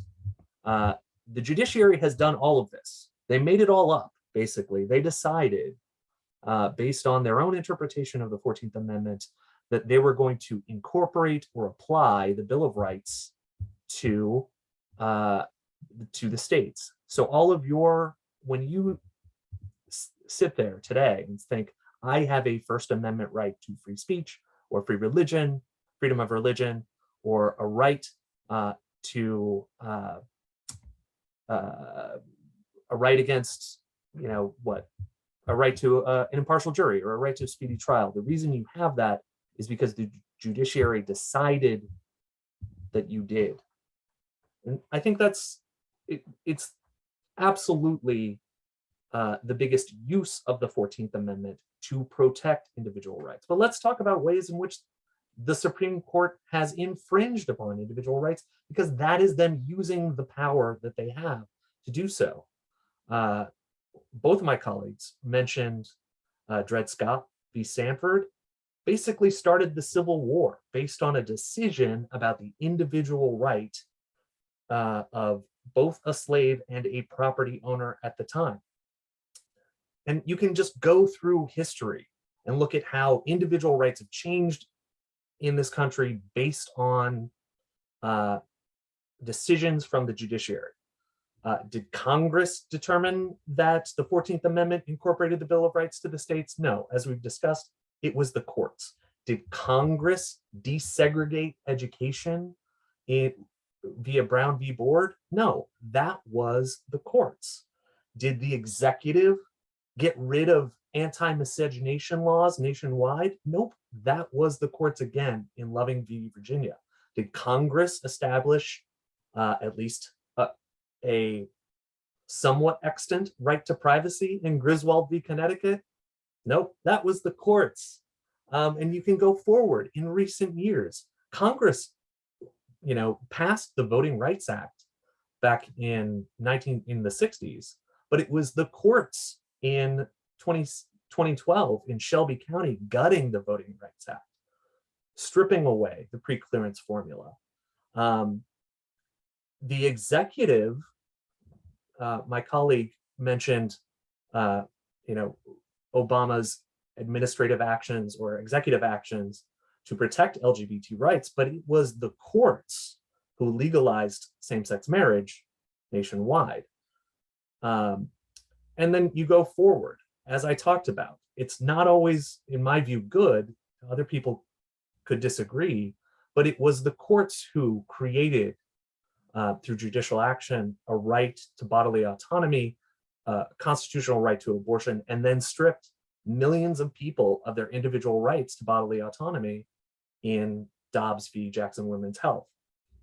And then it was also Congress who established a nearly sacrosanct, it was not Congress who established a nearly sacrosanct individual rights to bear arms. It was the courts through Miller and then Bruin last year. And again, we just saw a massively important individual rights decision come down just a couple of weeks ago in 303 Creative, which, depending on your view, either increased your individual right to free speech based on creative expression, or massively infringed individual rights of LGBTQ people to go to public accommodations. Either way you look at it, that change in individual rights, be it increasing or infringing upon individual rights, is done by the judiciary in the most significant way, in ways that the executive and the legislature simply are not and have not over the past several decades. All right, so that's our discussion on individual rights. We got more on the common good. Are we good, Sabrina? Yeah, we're good. Yeah, you're good. You can keep going. Okay, common good I think is going to go a little bit quicker. Sean, why don't you get us started? And you're on mute. I will take us first on promoting the common good, but the question is, which branch has done the most to promote the common good? And again, I would argue that the legislative branch has done a ton to promote the common good in this country.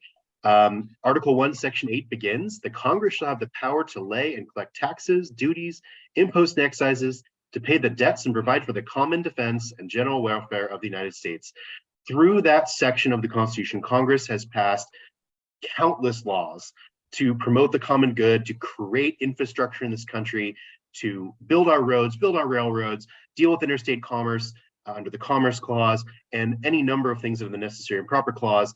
And all of that is to promote the common good in this country, to build schools, to promote health, and all of those things, and even to create other departments in the executive branch to carry out the acts of Congress in order to ensure that their acts are in fact followed. In particular, Congress wields the power of the purse to even keep our government going in the first place. We saw, at times over the last couple decades where government shutdowns were in play that caused chaos in this country. Luckily, we haven't seen anything like that too recently. But that sort of power of the purse is important to keep everything functioning, keep this country running, keep the airlines running, keep the trains running, keep transportation and trucking running. The United States taxes also are levied by Congress, right? And so we saw the 16th Amendment was passed in 1930, which created the income tax. And since then, now the budget that Congress wields has been, gigantic. It's the largest budget in the world by a good margin. And they have so much money at play to provide for the Department of Defense, Department of Education, and other things. Speaking of power expansion, Congress is more powerful now that they can meet all of the time without horses and buggies and long travel. Congress can think about it. Back during Clint's laughing, but during the time of our founding, they would only meet once in a while, initially in New York and then Washington, D.C. Now they can meet all the time. They can meet with their constituents all the time. They can travel back and forth with the invention of airfare. And essentially, Congress now can pass laws, can take action much more frequently than it could before. And when we talk about essential services in this country, you think about things like streets and roads. Well, why do those exist? Because of the Federal Highway Act of 1956, the Department of Transportation, the Federal Motor Carrier Safety Administration, acts that were passed by Congress to create protections and safety and infrastructure that we all take for granted now. I mean, your food doesn't get to the grocery store without acts of Congress creating our highways. We saw a vast expansion of the highway system in the 1950s under the Eisenhower administration, but this is from acts that were created by Congress. Police powers, education, including even some funding at times for the We the People program, our aviation systems, passed for things like the Federal Aviation Act, navigable waterways, legislation governing our military, laws protecting us from white-collar crime and predatory lending. Some of those are a bit neutered at this point, such as the Dodd-Frank Act, but at times Congress has taken those acts to promote the common good, as well as immigration laws. Congress can create or modify or reduce the powers of the agencies that oversee these enforcements. The Senate acts to affirm the leaders of each of these executive branches or executive agencies. Some other examples I'll mention promoting health and safety include OSHA, the FLSA, the NLRA regarding labor unions, the Voting Rights Act and the Civil Rights Act of 1964, the more recent CARES Act. During the coronavirus pandemic, they passed the Family First Coronavirus Response Act, which created some funding for small businesses through the PPP loan program, which my own law firm has taken advantage of, individual money given to families, and all kinds of protections, including the first of its kind sick time law that was in effect for about a year during coronavirus, something that Congress hadn't ever done before. And so these laws are really important in creating, promoting the common good through the power of the purse. And sometimes we'll see even Congress come in and sweep away the other branches. So I'll give you an example. I practice employment law, and there was a lot of debate in all three branches about how tip pools should be handled. There was a case out of Oregon that was pending before the Supreme Court. The executive branch was tinkering in the Department of Labor about changes to the tip pool policy, and Congress just came in a few years ago and swept all that aside by creating, including new tip pool regulations in an omnibus spending bill, and essentially just made the other two branches' consideration of that issue totally moot. And now that's the law that we all operate under when it comes to restaurants throughout the country. The Supremacy Clause gives Congress that kind of power over the states as well. So Congress wins through federalism.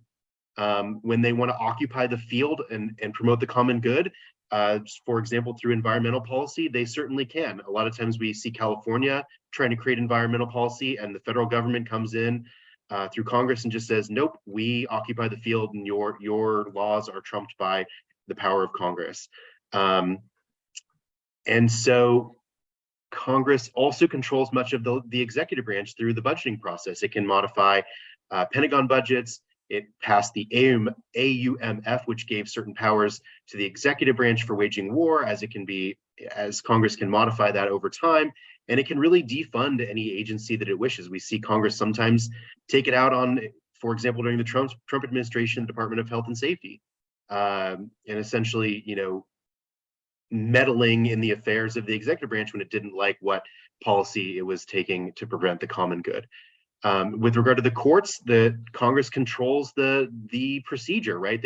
Congress has passed the federal rules of civil procedure, the federal rules of evidence, can change those at any time, can change the budgets of lower courts at any time. And so Congress, wields that power over the judicial branch, in addition to the power wields over the selection of judicial branch judges. I'll give one final example, which is we have seen in the case Youngstown Sheet and Tube Company versus Sawyer that in the concurring decision of Justice Jackson, it went so far as to point out that the president cannot take certain action when Congress has, again, sort of occupied the field in that sense, and therefore that power is vested in the legislative branch. Without further ado, I'll turn it back to, I believe, Clint is next. Yeah. So, okay, the common good.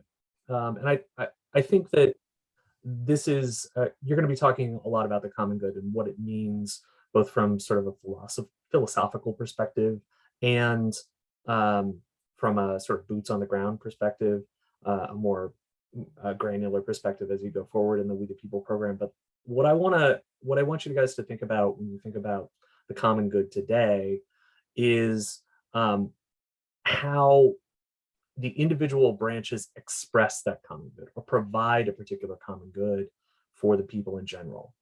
And I would argue that the very concept of the courts is an expression of the common good. Courts are a place to resolve disputes about fundamental rights, like we've talked about, with sort of objective rules and without combat and usually without bloodshed.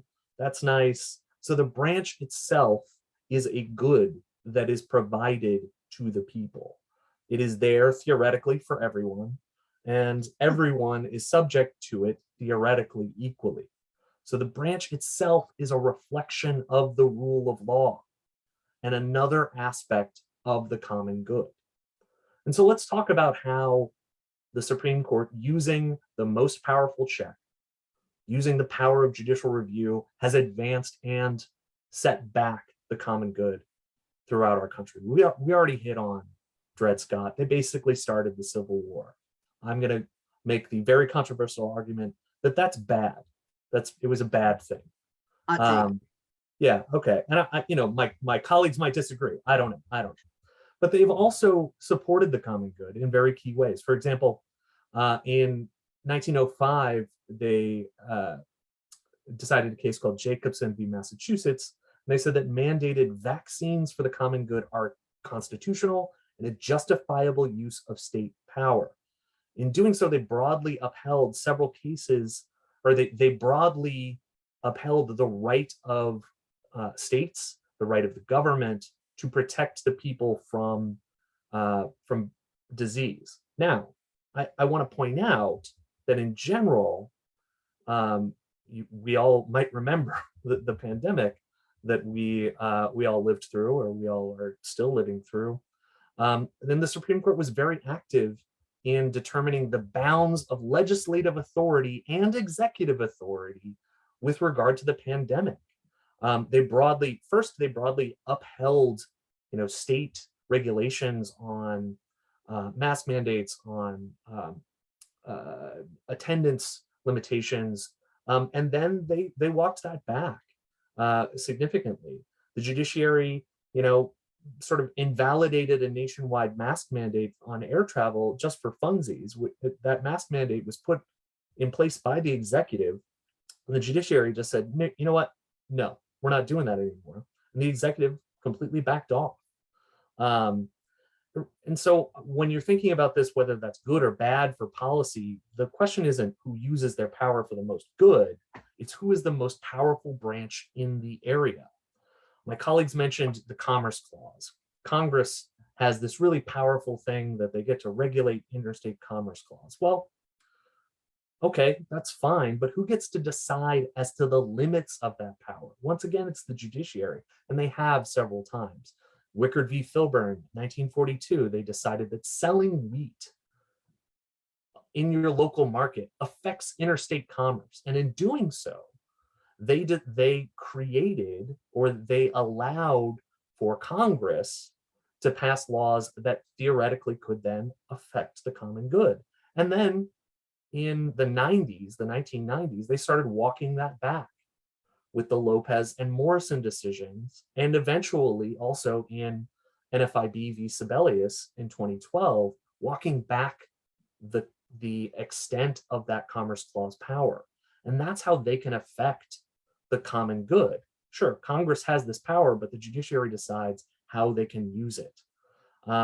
Just in the last few years, there's been several cases that have affected the common good.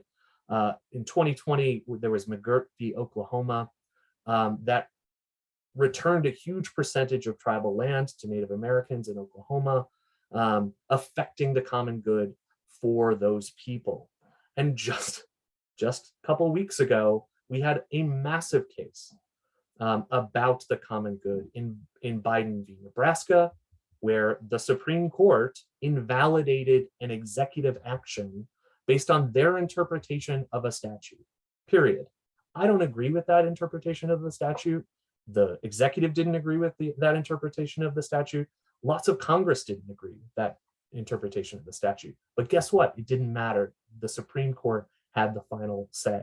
Similar with affirmative action, the affirmative action case that they just came down. The idea of affirmative action was designed to be a thing to promote the common good, to promote the common good of diversity. And the Supreme Court struck that down because the Constitution is colorblind. They've decided all of the sudden. They get to decide, and that's the point.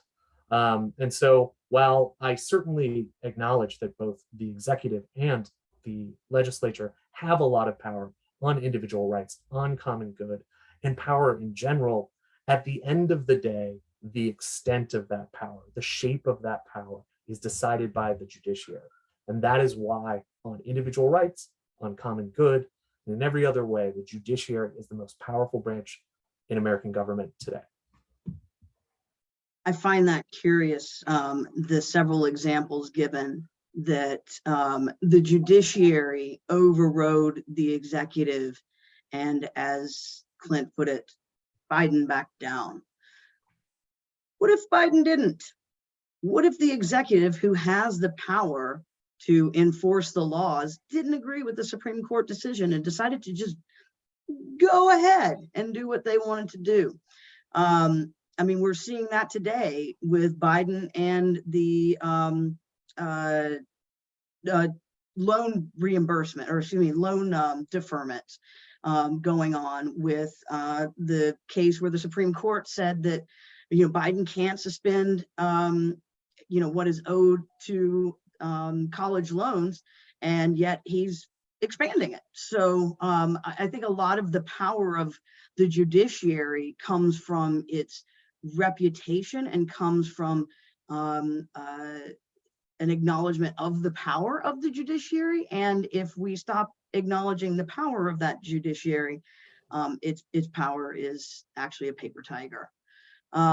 As far as the common good is concerned and the executive, Theodore Roosevelt stated in his autobiography, "I decline to adopt the view that what was imperatively necessary for the nation could not be done by the president unless he could find some specific authorization to do it.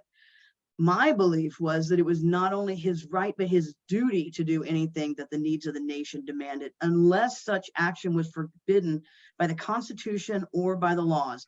In other words, I acted for the public welfare. I acted for the common well-being of our people whenever and in whatever manner was necessary, unless prevented by direct constitutional or legislative prohibition." Roosevelt applied this expansive view of presidential power on numerous occasions, but most notable was his intervention in a national coal strike to broker an agreement between management and labor that resulted in binding arbitration. Although neither the Constitution nor federal law expressly authorizes presidential intervention, Roosevelt took action for the common good. Similarly, President Ronald Reagan ordered striking air traffic controllers to return to work after their negotiations with the federal government to raise their pay and shorten their work week proved fruitless. When they refused, he ordered them fired. And in addition to direct action, the ability to pass regulations is also a power of the executive branch. And regulations are tantamount to legislation in many respects.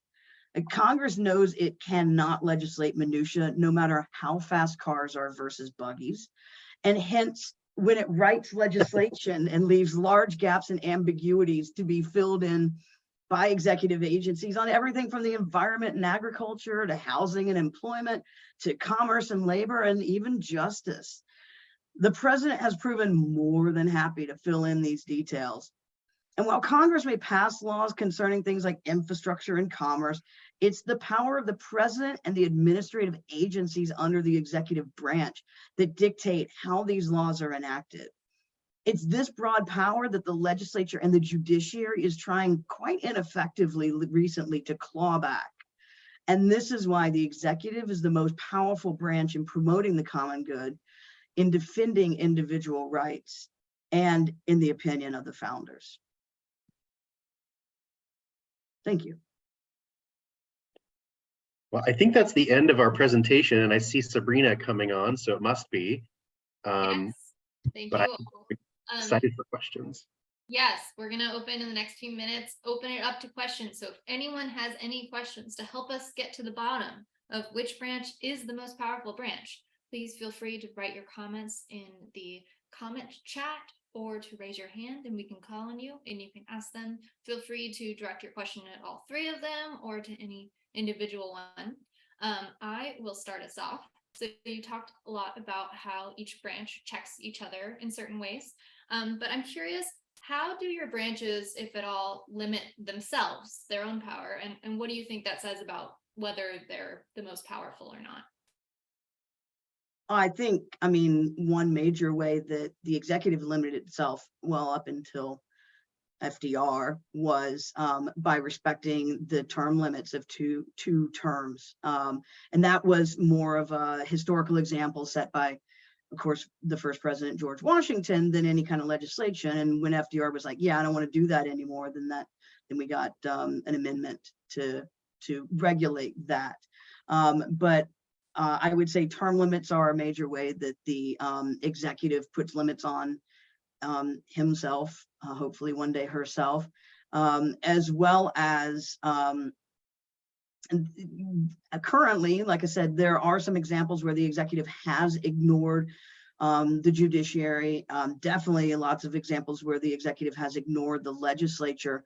But by and large, the executive does tend to respect the authority of the other branches. So, for example, Clint mentioned the, Brown v. Board desegregating schools, but it was really the executive actions of sending troops in to enforce that opinion that that caused the desegregation. So the ruling was made and then the troops were sent. And so I think that's a check that the executive puts on itself, is by observing and abiding by the rules of the other branches. Let me jump in. The really obvious example with the legislative branch is the filibuster. Right, that's not in the Constitution. It's not in the Bill of Rights. Not an amendment. That's there's a lot of policy and procedure that have been adopted by each house, each branch, and the legislature, each part of the legislative branch, to govern themselves. And the filibuster, in particular, can really prevent laws from passing. And so it's an obvious example, and a lot of that comes to play because of political parties, right? So we saw in George Washington's farewell address, he talked about the risk of political parties, and we've certainly seen at times in our history, especially during the Obama presidency, how political parties can really shape policy in this country and prevent things from happening. And we've seen a weakening of those norms, with the filibuster in particular being no longer used to stop Supreme Court justices from being appointed and confirmed. But it's still being used in other contexts to prevent unpopular laws from the minority party, or laws that the minority party finds unpopular from passing. Or extremely popular laws that everybody would Popular like. with us, but not necessarily with the Senate. Right. Yeah. So the I think that the most significant checks on the judiciary are self-imposed, are checks that the judiciary has imposed upon itself. There's a couple that I want to highlight based on the cases and controversies requirement in Article 3. Article 3 says something to the effect of the judicial powers shall extend to all cases and controversies. Well, what does that mean? Well, the judiciary has decided that it means that in order for you to get into court, you need to A, have an actual controversy going around, B, you have to have standing. But the thing is that, and so the judiciary has used that limitation, that sort of, cases and controversies requirement, to refuse to take on a bunch of cases. Now, of course, the judiciary can, and I would view, in my argument, I would argue, has ignored that cases and controversy, that standing requirement, when they see fit. They just did it a couple of weeks ago in both 303 Creative and Biden v. Nebraska. I think that there was no standing in either case, and the judiciary has decided it's not paying attention to the standing doctrine anymore, and so it's not checking itself. The other big check, I would argue, is the political question doctrine, but that is it's a complicated doctrine, but it basically says that when there's a fight between Ms. Mankowski and Mr. Gentry, I don't get involved. I don't decide political questions between the other two branches. Now, again, that's something that the judiciary just made up for itself and can go back on, and has gone back on in some significant ways. Don't forget about the big question doctrine. Oh no, the major questions doctrine, which is also completely made up. And also completely ridiculous. And it's mostly a way for, actually it's a way for the judiciary to screw with both of the other branches. It's great. I love it. It's wonderful. Major questions. What's a major question? I don't know. It's whatever the Supreme Court decides is a major question. Literally, that's the law. It's wonderful. It's not a law though. It's a made up rule. Great. So we have another follow-up question in the chat from Peter. Question is, which branches are able to extend their own power? And he talks about how I know presidents are often criticized for overreach with executive orders.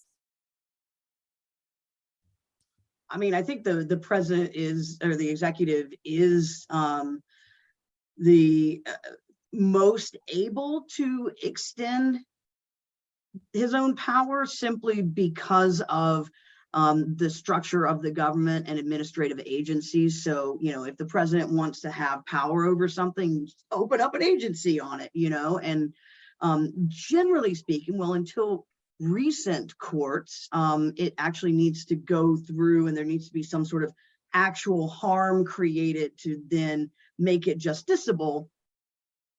Unless, of course, you're West Virginia and the EPA, and then you can just have a hypothetical harm from a rule that never actually went into practice. But ostensibly, the executive does have the power through the agencies, through executive orders, yes, and just through how laws are enforced to really expand the power of the executive beyond the what's written in Article 2. Yeah, I would argue that the judiciary is able to expand its own power by reassessing the limits on its own power in ways that I've already touched on, that Beck mentioned previously. The sort of major questions doctrine is just an expansion of power. One thing that I would argue, and I'm not trying to pick on the legislature too much, even though I just love picking on the legislature, is that I think that they are the branch that is least able to expand their own power because of the various limitations that are put on the legislature in Article 1.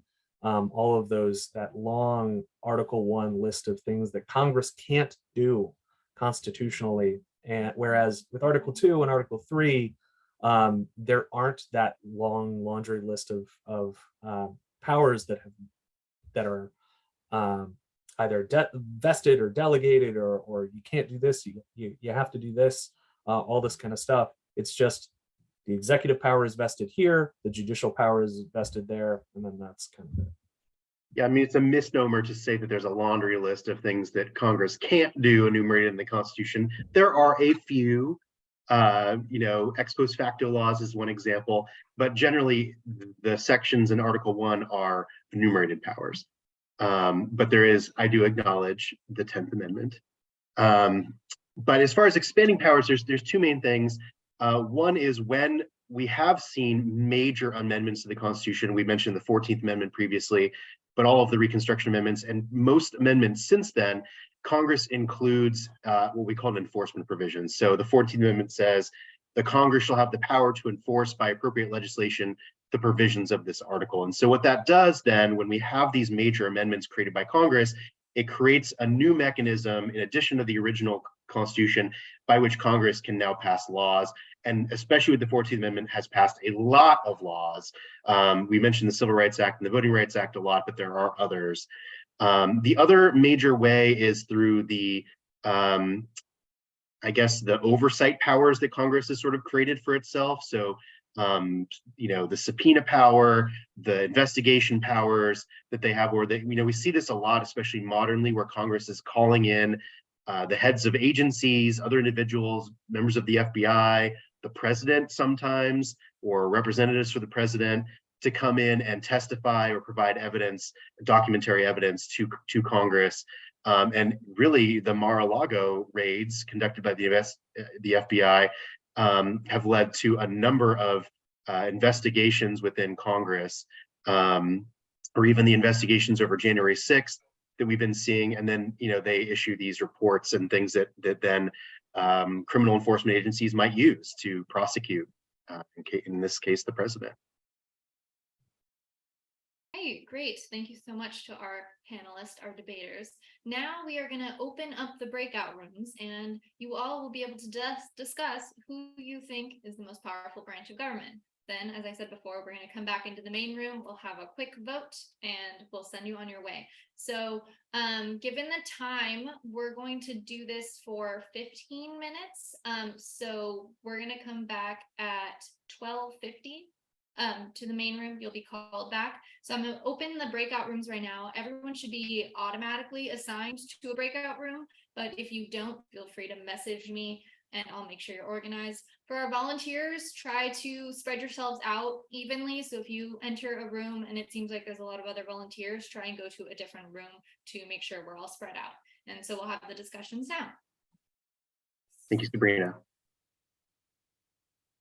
So the breakout rooms are now open.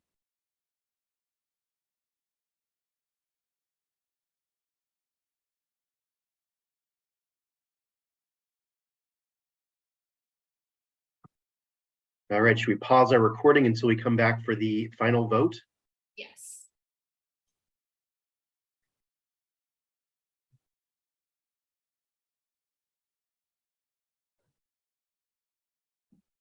Welcome back, everyone.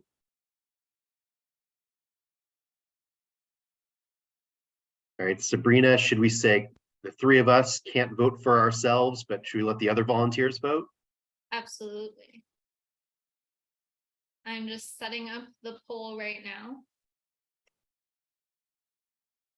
And as Sabrina's doing that, one thing that came up in the breakout room where we were, which I think is core to this entire process, this entire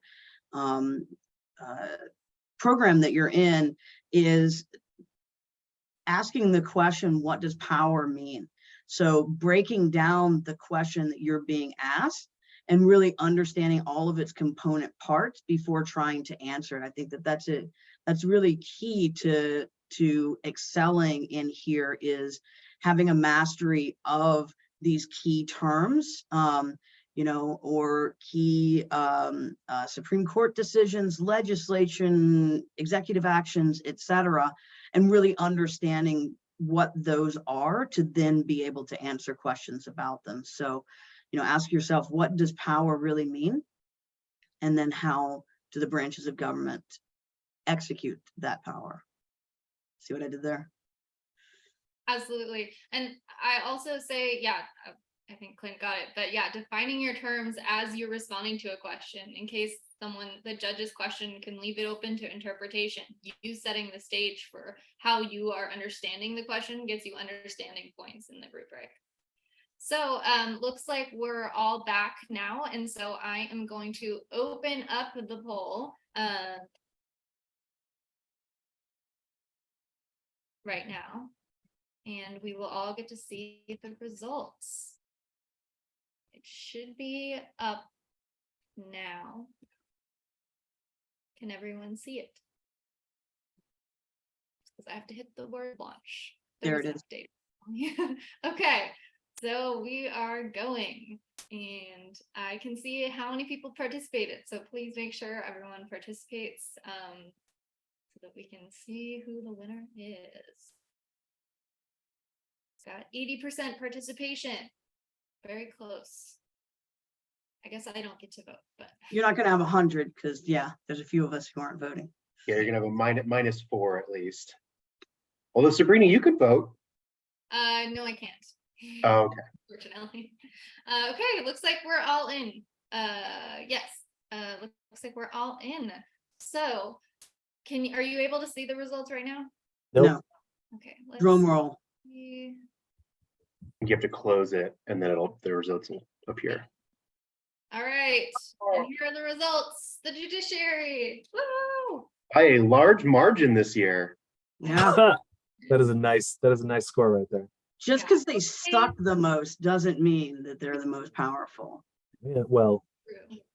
I think that, so it does change year to year sometimes, but mostly judiciary tends to win each year. But I will say that I think No, That's not true. judiciary's won the last 2 years, but during the Trump administration, the executive resoundingly won. Prior to the Trump administration, the legislative won. yeah, pretty the regularly. judiciary has never won until last year. So, for the record, I want to be very clear. Yeah, it's interesting to see how whatever's happening in a given year dramatically affects the outcome of this. And we're seeing the Supreme Court wielding a lot of power in the last 2 years. And I second what Beck just said about sort of the history of the Trump and Obama, the later Obama administration. I snuck in a legislative win, I think 1 year during the Trump administration, but generally, yeah, we were seeing a lot of executive and then a lot of legislative when the Senate was really holding the executive hostage at the end of the Obama presidency. And then now that we have, say, less than energetic executive, we're seeing, folks less likely to jump at the executive being the most powerful branch. But when, Trump was issuing a lot of executive orders and actions, then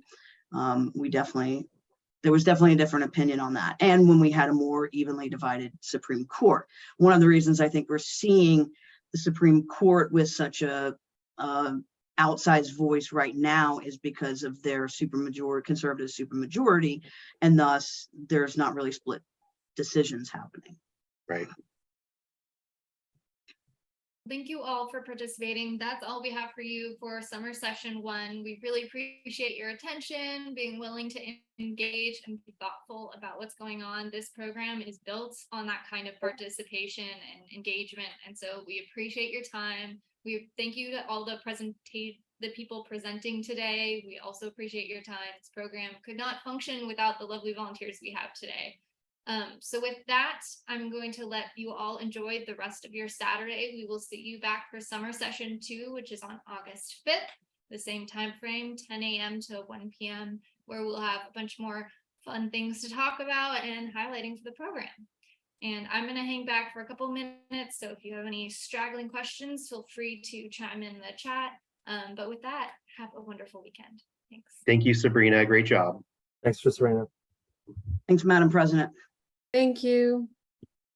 Thank you. Thank you. Thank you.